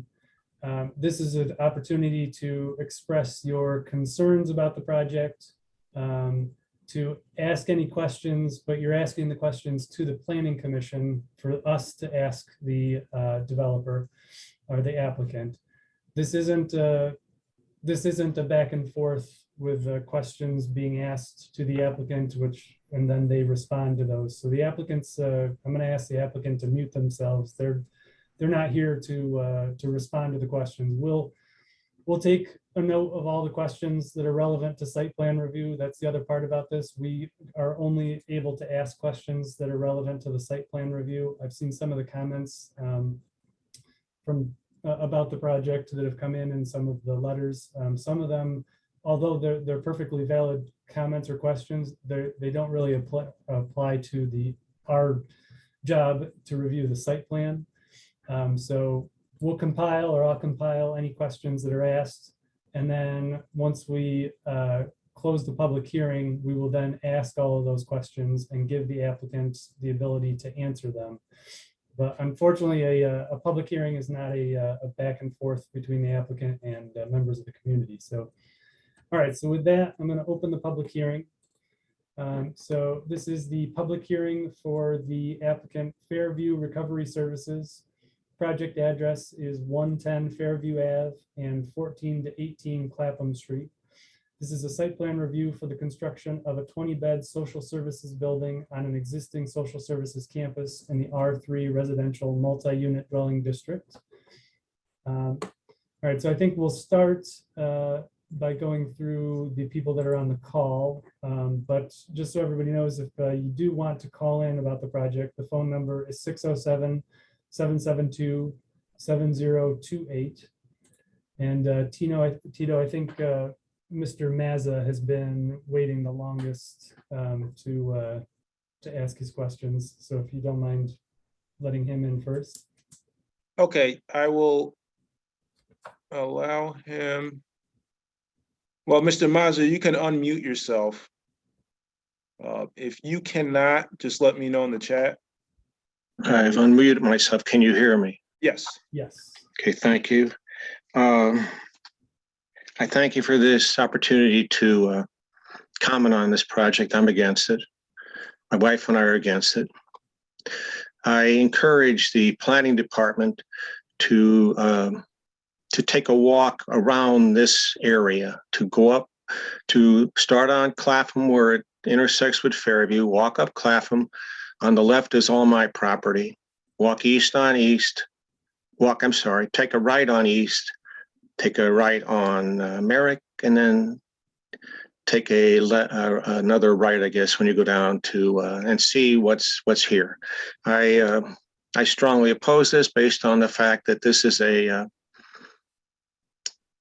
a housing area, and they, as you indicated, they received the house from Dr. Bolt, a very nice man and very nice wife. Did a lot of good service for the city of Binghamton and the people who needed help. And a lot of money was spent on that building. Then a few years later, they built a recovery center, which is up on the side of Clapham Street. My property's on the other side. All right, a lot of money was put in there. And if you proceed on up to the middle of the street, that's where they're looking to put this building. It's not all forest. Where the building it will be located is forested area. But the T parking lot, most of that area is, in fact, open grass area. There's one tree on it. Towards the Merrick side, there's some woods, and everything. But I don't understand this map. When the map sent to me, I just now got to look at where Clapham Street was. I thought Clapham Street was on the opposite end, to be very honest with you. But this is a heavy residential area. And I'm convinced that the building of this project will have an impact on the people, mainly me. My wife and I have lived in Binghamton. Basically, we've owned property since 1972. This past 2022 year was our 50th year in that house. We paid taxes. We've done everything right. We've raised 2 children. All right. And this is only going to compromise the value of our property, I'm convinced. And I don't believe that's right. We believe in helping people. Believe me, we do. But we think there's other opportunities which would be a better help for people, needing rehabilitation that they service. For example, there's plenty of space available at the down the street, up the road, at the health center. I don't know what they call it. What's that called up there? You're talking about State Hospital Hill? State Hospital Hill. Yeah. There's areas of downtown. For example, the sheltered workshop building, which is vacant, which could be used, renovated. Those areas, I believe, are much more suitable for what they're proposing to do. I think the area that they're describing, putting this lot in, this T lot in this building, should be maintained. They could put a park up there. It's not uncommon to see people walking around the streets. Maybe they could walk in the park. Wouldn't that be nice for those people? I think that you have to recognize that, and it's in your ground rules for development, that and I'll tell you where it is. It's on the second page sent to me by Tito. He sent me this stuff. Thank you for sending me whatever you had, Tito. I really appreciate that. It says, will the proposal promote a safe environment and not cause substantial injury to the value of other properties in the surrounding neighborhood? And the fact of the matter is, it would. What about What about the corner down here? That might be a good a better area that Mr. Corcoran, excuse me for not remembering your first name. A better area to put that building would be in the corner of Merrick and Fairview Avenue. That's a much better area to locate that building, in my opinion. And leave the area that you're trying to make changes to, maybe as it is.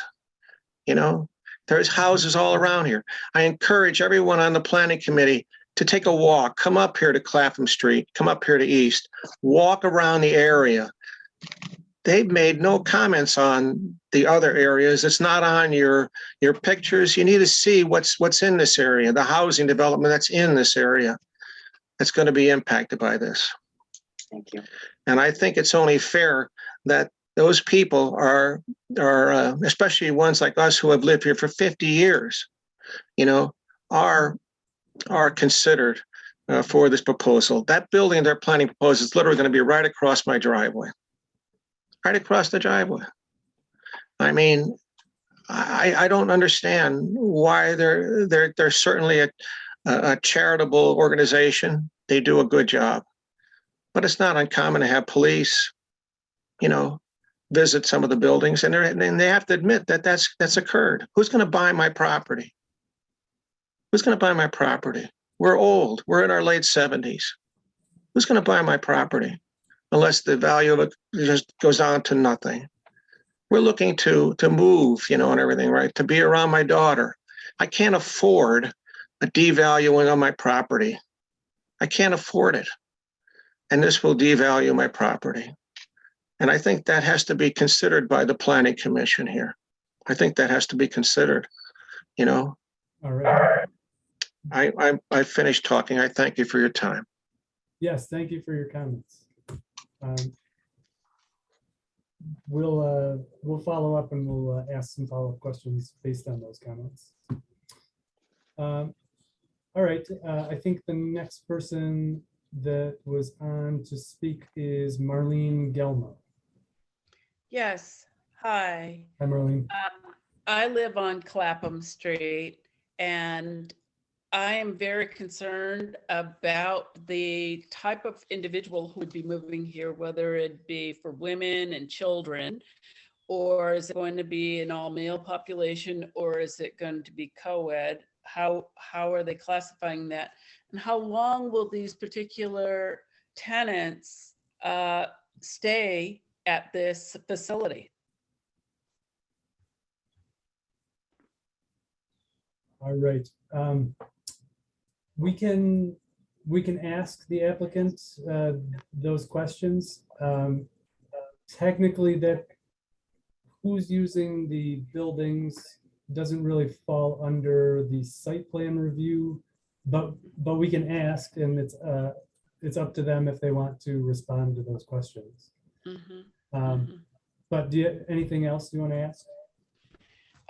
Actually, I was living in the area at the time when the facility first went into place. And I remember the crime rate went up 222% when it was initially put in. There were burglaries up and down Fairview. Now, that was a while back, obviously. However, crime rate in the city of Binghamton has gone up. And I am concerned. I live in the senior complex up at the top of the hill and am disabled and feel very vulnerable to more social service clientele coming into the area. It is not unheard of to have crime in this area, but I don't think we need to compound the situation by bringing it into a more, we're on the fringe of a rural suburban area, not just resident. I know it's categorized as residential, but within 5 minutes of here, we have cows. So this is definitely on the fringe of rural. That is my big concern. And of course, it would impact, just as Mr. Mazza pointed out, it would lower his property value. I believe it would lower everyone's property value by bringing in that particular addition of population. So I guess that's all I have for right now. All right. We appreciate your comments tonight, though, for sure. Thank you. All right. All right. Tito, I'm going to turn it over to you for anybody else that would like to speak. We have 1, 2, 3, 4 others in the attendees list. None of them have their hands raised. Okay. We did receive letters that were sent to the commission and the applicant. I can tell you the names. A moment.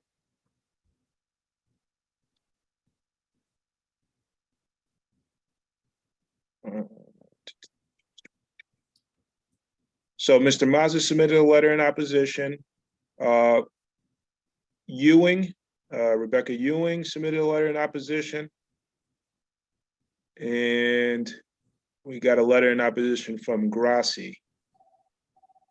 And we are receiving a call right now. One moment.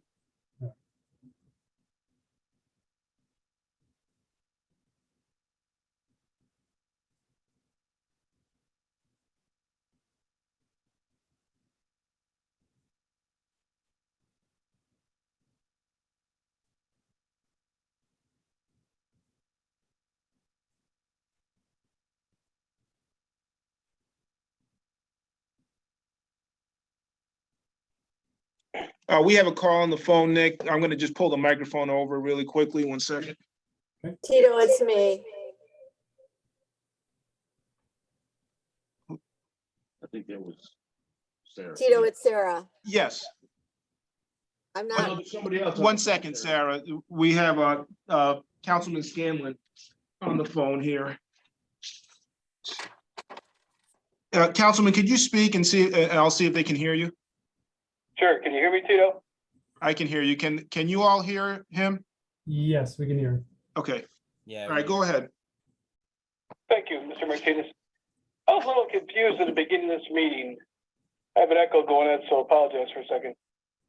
I was a little confused at the beginning of this meeting because Mr. Martinez mentioned how this qualified for a public hearing tonight.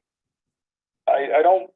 It feels like it's getting rushed through to me because I was telling people up there that there will be a public hearing later on. So I respectfully would ask the planning commission to possibly hold this over and set it up for a public hearing at a later date. Thank you for consideration. All right. Did you have anything else, Tom? Hello? I think that's it. Okay. All right, we can talk about that. All right, I think we'll wait. We'll wait another minute and see if there's any other phone calls.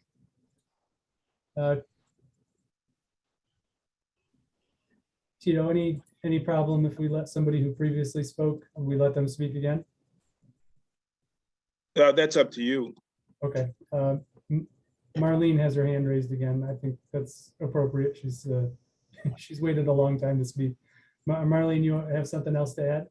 Hi, Nick. Yes. As I said earlier, I live on Clapham Street, and I want to let you know that many of the people who presently reside at Fairview Recovery do come onto this property, and this is a private property. And they just walk around up here, and they are relatively young, and they do make people feel uncomfortable. So should people vote in a positive way, put this thing through, there would have to be, or at least hopefully there would be some type of programming or to ensure that these people are not coming up here and not allowed to just freely walk the premises on a private property. And maybe they're not aware that this is a private property, but it is disconcerting. And I just wanted to express that. Thank you for letting me do that. Sure, thank you. Nick, we have another hand raised in the attendees. Okay. And just listed as S. S, you've been given permission to speak, so you can unmute yourself.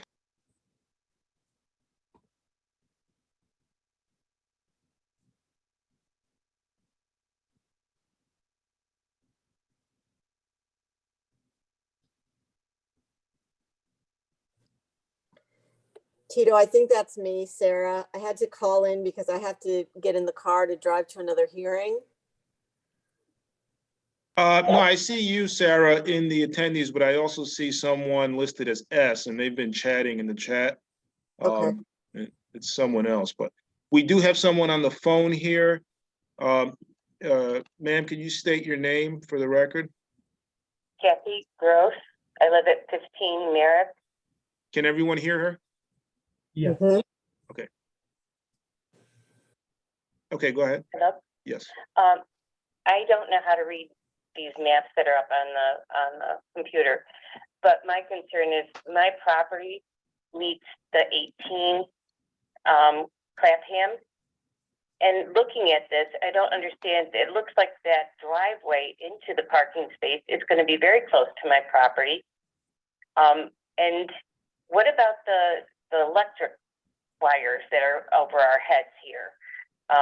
I don't understand why it's so close to my property. I don't have a problem with Fairview. Yes, the people do walk around. It's okay with me, but this is awfully close to my own property. As Mr. Mazza said, what about our property values? But my most concern is that parking lot at 18 Clapham.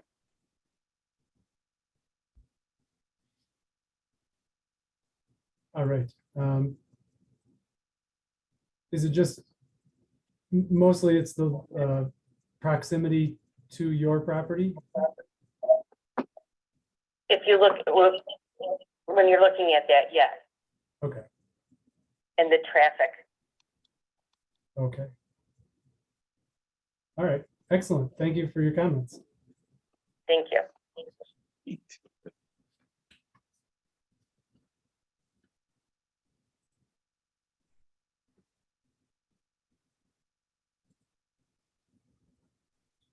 Tito, was that S or was that somebody else? That was someone else. S still has their hand up. You might want to give them another. They're unmuted now. I'll be quiet. Hi, can you hear me now? Yes. Hi, Sue Hutchings. I live on 64 East Street. I've been here 35 years, lifelong resident of Binghamton and business owner, as well as a landlord. The reason we moved up here is because it was a little more residential.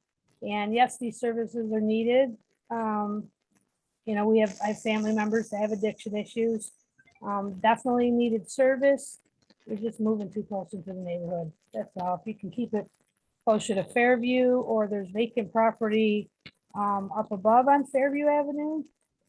I just don't know why you're coming into the residential area. And yes, it will lower our property values, and we're a little worried about that. And that's all I have to say. Thank you. All right. Thank you.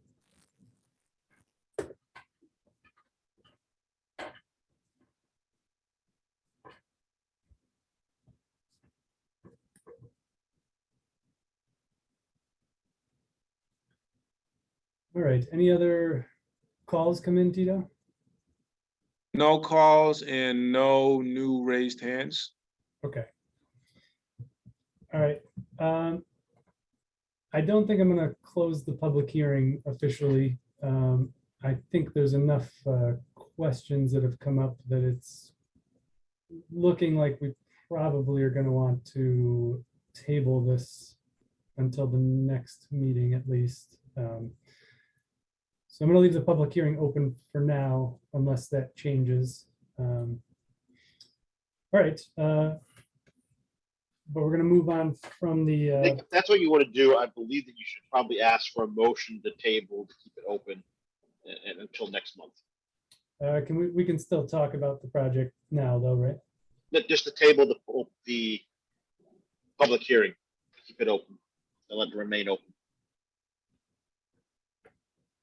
All right. Do you want me to do that now or just at the end? You can do it at the end if you want. Okay. All right. All right. So we're going to close the portion of the public hearing that's open to public comment, and now the commissioners are going to. Nick, that's what I was trying to avoid. You're not closing the public hearing. You're simply moving to discussion. Yes. I'm sorry. Subject to potentially more additional discussion next month or the next hearing. Yes. What Brian just said in legal terms. All right. So a couple of questions came up.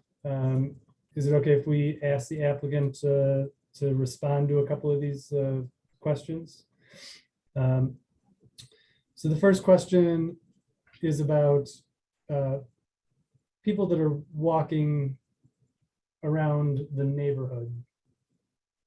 It seems like that was a common question that came up a few times, that I'm not sure what the nature of the people that are coming to the site, but then they're leaving the site and walking around the neighborhood. Do you guys want to comment on that at all? Yeah, those residents are accompanied by a staff person. This level of care does not allow the person to leave the facility, the agency, the property by themselves. If they do, they're in violation of our rules. So whenever you're seeing somebody walking around in a small group, there is a staff person that's present with them. Okay. All right.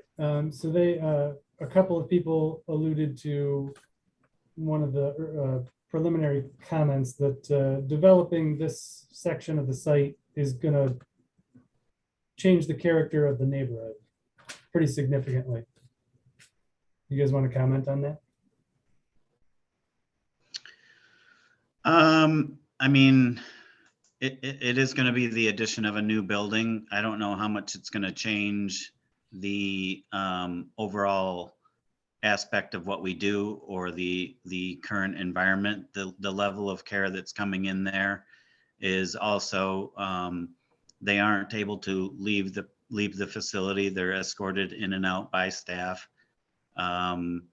It's a short-term level of care. It's up to 45 days, and then they move on to another level of care.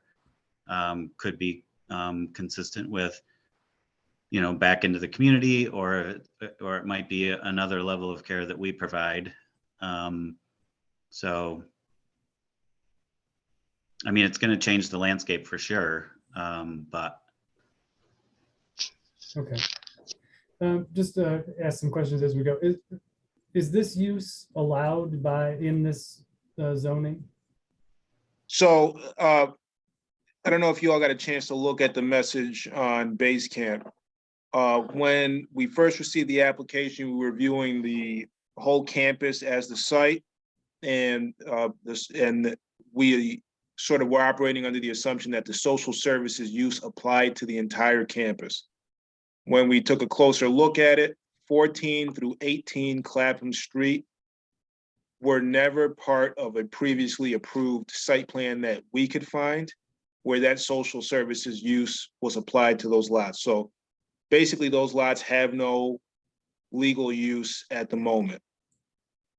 Social services, to change their use to social services, they would need ZBA approval because social services is not a permitted use in the R3 zoning district. And so what I was saying in Basecamp was that they'll need an expansion of non-conforming use from the ZBA before the site plan can be approved. Okay. So they don't need a variance, they just need something a little different than a variance. It's basically a use variance. Okay. It's a use variance light, if you will. All right, Tito, if this proposed building was at the corner of Fairview and Merrick, would they need that use variance? They would not, because on that lot, there would not be a change of use. That lot is social services already. And as far as we could tell, it's been some sort of institutional use for about 100 years or more. Okay. Even before Fairview was there, so. Okay. All right. So along the lines of the change in character of the neighborhood, so the parking lot, the proposed parking lot that's shown on here, I know the grading of this site based on what was shown on the landscape plan is going to be pretty tough, but it certainly doesn't feel like there was any sensitivity to the residential character when the parking lot was laid out on here. Is there any chance that there's any way to revise the parking lot to make it a little bit less institutional looking, make it somehow fit a little bit better with a residential character of the neighborhood? Even the siting of the building itself, I'm going to guess and say that's also based on the grading, making it work with the grades, but it doesn't fit with the character of a residential neighborhood. It's angled to the street, which you wouldn't expect to see a residential building placed like that on the site. is there any chance there's any ways to adjust the siting of the building and the parking lot to be more in line with residential character?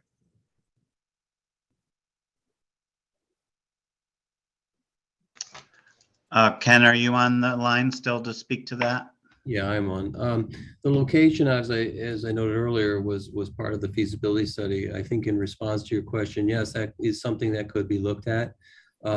We did try to orient the building in relationship to the adjacent building to the south west of it, to help with some parking and also some travel of food into the building.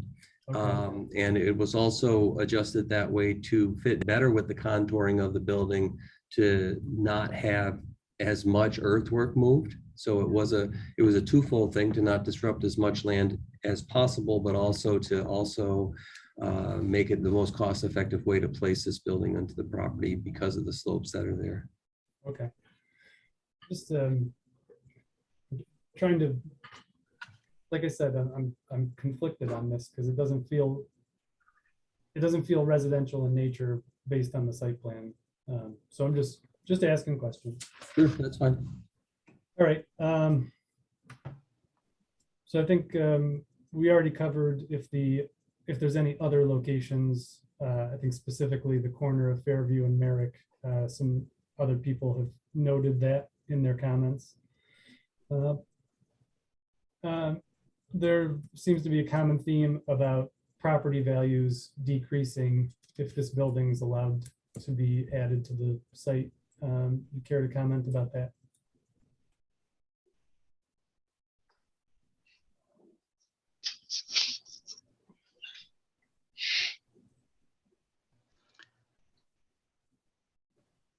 Ken, is that something you want to speak to, or?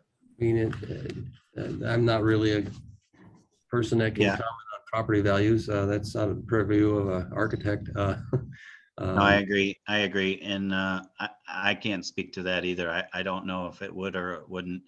I would be interested to see if property values went down after we built the women's house as a new construction on the site. I don't know if property values decreased at that time over the last 6 years or not. Okay. It's an excellent point. I wonder if this gets held over to the next meeting, I wonder if there was any way to figure that out, and one way or the other. On the I'm not an appraiser, but I can tell you that one of the things you'd be looking at is property sales in the property in that neighborhood. And most of the people who are spoken have owned their houses since well before that. So it'd be hard to get it may be possible, but you'd have to find properties that are close proximity that have sold since that building. Okay. So maybe the applicant. It also may be a hard market to do it because right now the real estate market is going nuts. So it may not give you a true picture of. Okay. Houses are selling for way above what they're assessed right at the moment. So it may not give you a true picture of what effect it had or did not have. Sure. I'm just thinking if this gets tabled over to the next meeting, and there might be more people that would have probably that similar concern, if you had any data that could support something to the contrary, would be interesting to hear.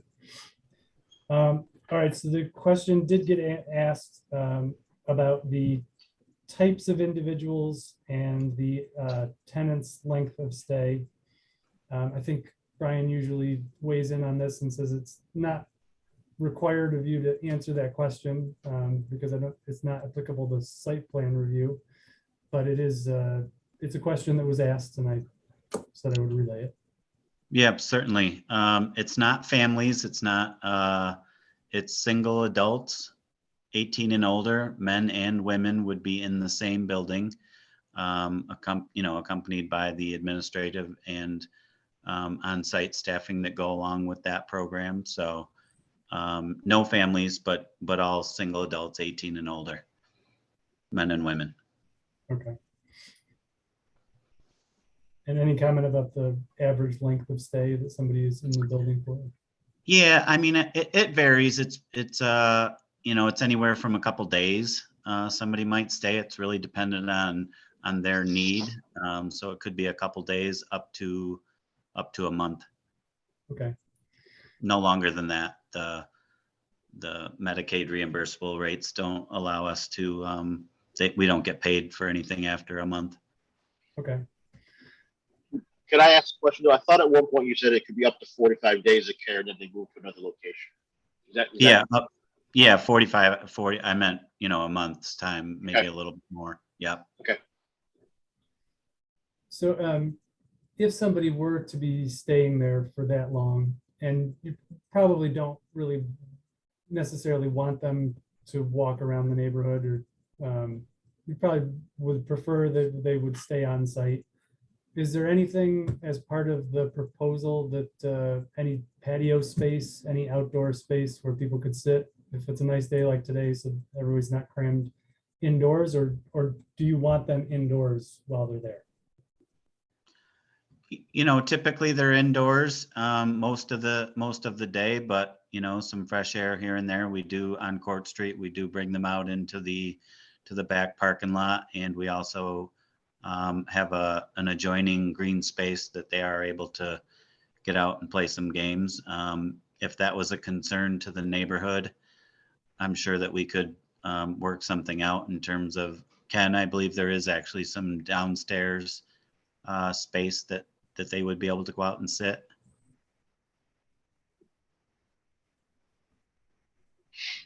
Yes, there is. Sorry, I was muted. That's okay. Okay. And just to reiterate, you know, anytime that level of care, they are not going on walks. We're not walking them around the neighborhood on Court Street.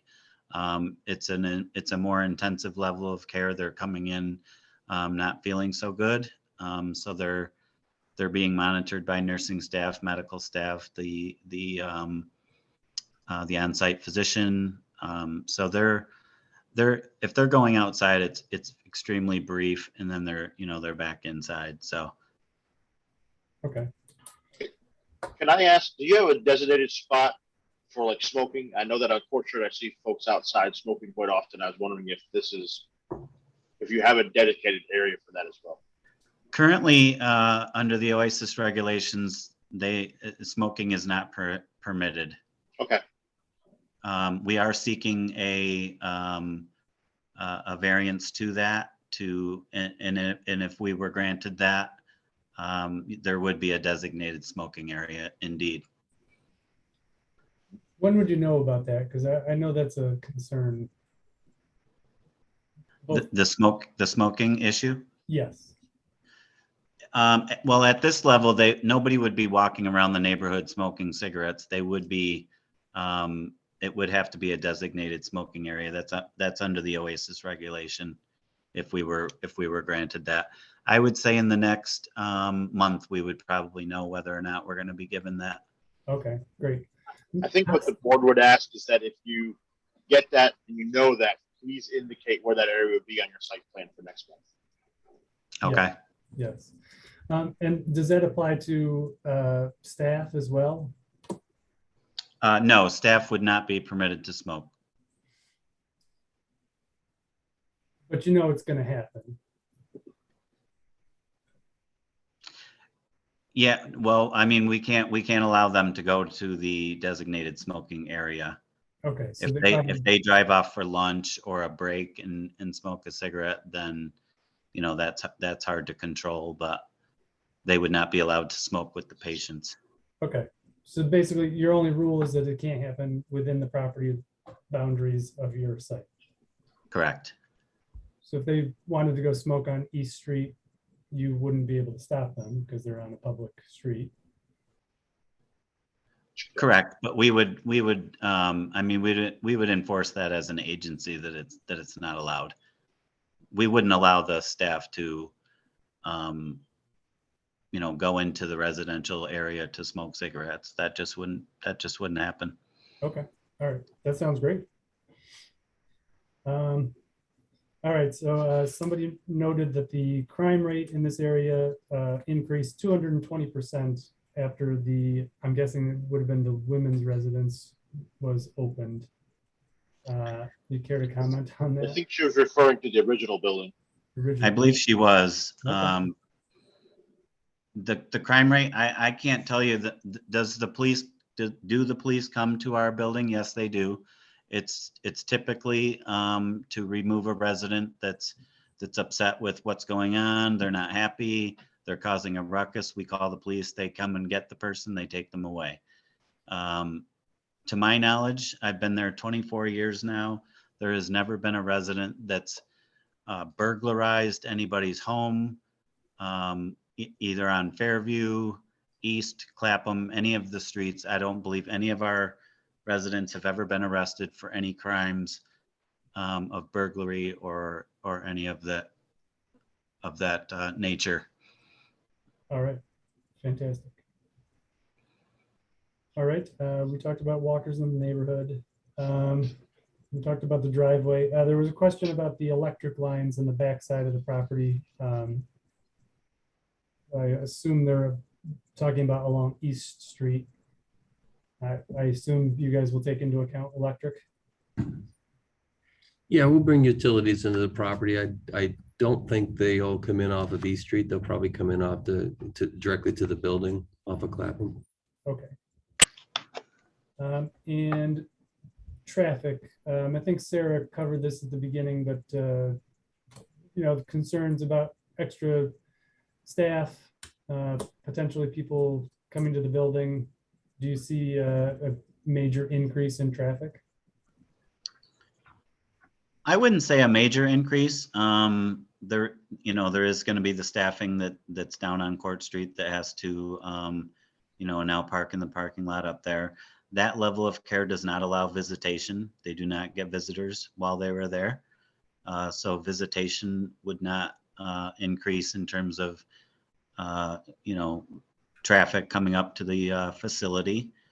So it would just be the addition of the staff that's down on Court Street coming up to the facility.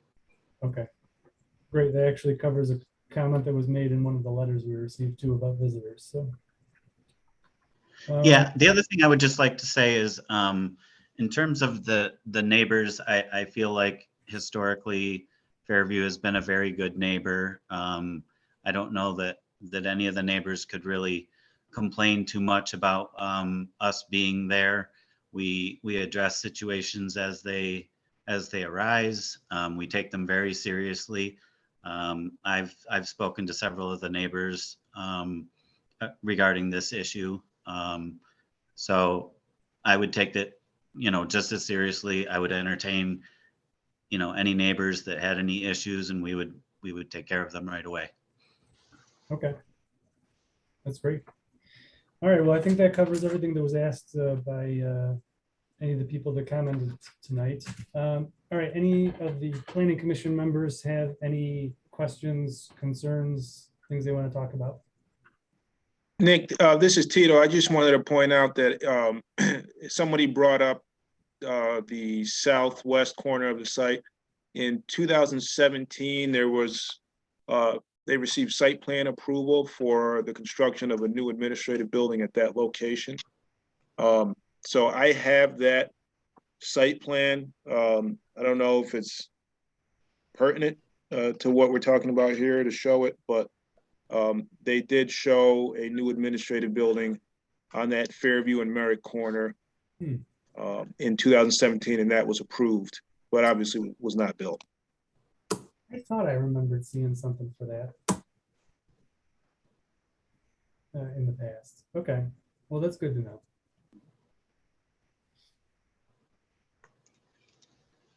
All right. Well, we don't seem to have any other questions or comments. There it is. Yeah. All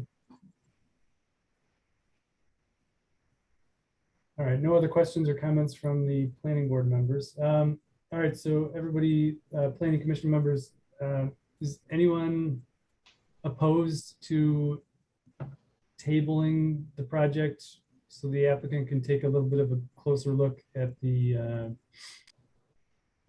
site plan, the comments that have been made tonight? Or is anybody inclined to want to put this to a vote tonight? I would like to table it. Okay. All right. I'm in agreement. Okay. Great. All right, so I think I'm going to make a motion to table the project. I think we'd all like to see what happens with your zoning request, just to see whether any of this is going to be affected by that. Anyway. Nick, the public hearing is still open, correct? Yes. Okay. Okay.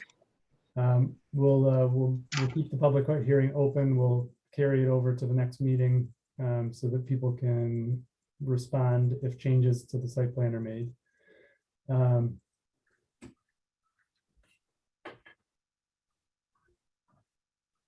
guess, do any of the other planning commission members want to weigh in? Is there anything else that they would like the applicant to take a look at before the next meeting?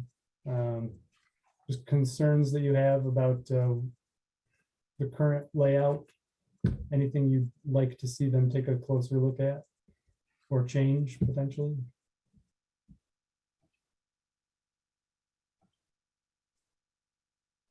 Nick, this is Brian. I'm not a member of the commission, but did wonder whether the applicant could look at not so much maybe rotating the building, because I understand the grade issues, but is there anything that could be done to the front of that to make it more appear like a house facing towards I believe it's the Mazda house across the street?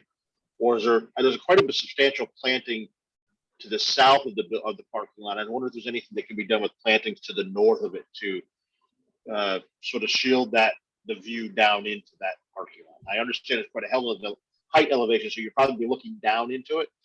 But if there's anything that might be considered that could sort of mitigate some of those views. I think that's a great comment, Brian, that the comment had come up quite a few times about changing the character of the site by adding this building. With the grading plan, it's going to completely clear cut every piece of vegetation that's on there. So I think the more and that Mr. Mazda himself commented that it's largely glass right now. Let me speak clearly. Grass right now, but there may be plantings. Maybe some additional plantings would actually be better than having just a parking lot there. Yep. So maybe a more thorough planting plan might be appropriate. But things to think about. Nick, I'm not sure, this is Joe, but building on what Brian said is there could be, sometimes it's done by other agencies like DOT of purchasing nearby properties to create a buffer. Just throwing that out, so. Okay. All right.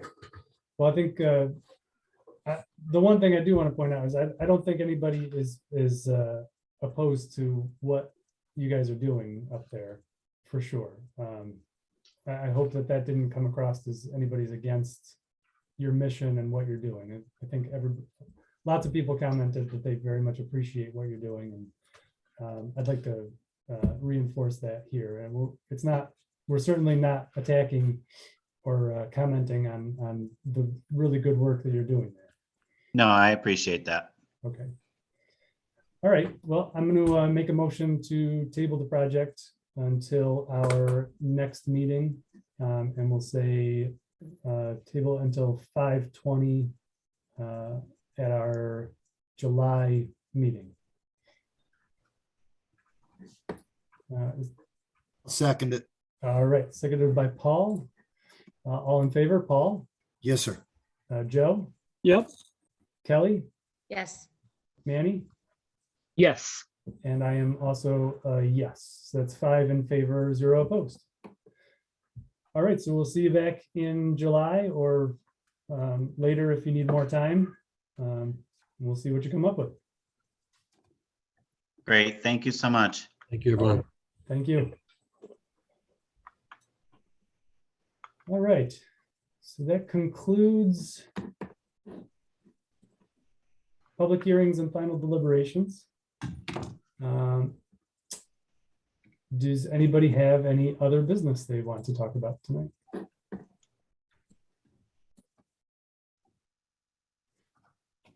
What do you think, Brian? You want to make any bets on whether we'll be in person next month? I have no idea at this point. I believe that it's set to expire in 2 days, but I wouldn't. In fact, I probably should have gone and looked before we had tonight's meeting, whether it's been extended or not. I imagine I'll find out in the next day or two whether it is extended. It's every time we think, well, this is the end. No, it gets extended. So as long as it keeps getting extended, we'll probably continue to meet like this. But you should prepare that the day is probably coming sooner, well, hopefully sooner rather than later, where we will be going back to required to meet in person. And just so you understand, the way they set up the law, there's really not a method to do a hybrid.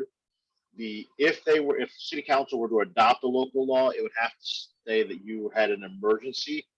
And it would usually, the types of examples that are given in the state law are your caregiving, you have a physical disability or an illness, you're taking care of a family member, something that is ongoing that prevents you from being at the meeting. The odd part about it is it requires you to have your camera on and be unmuted at all times. So you can be heard and seen at all times while you're participating in that way. And there still has to be a majority of the body present at the location where the public is allowed to participate. So it does put some restrictions.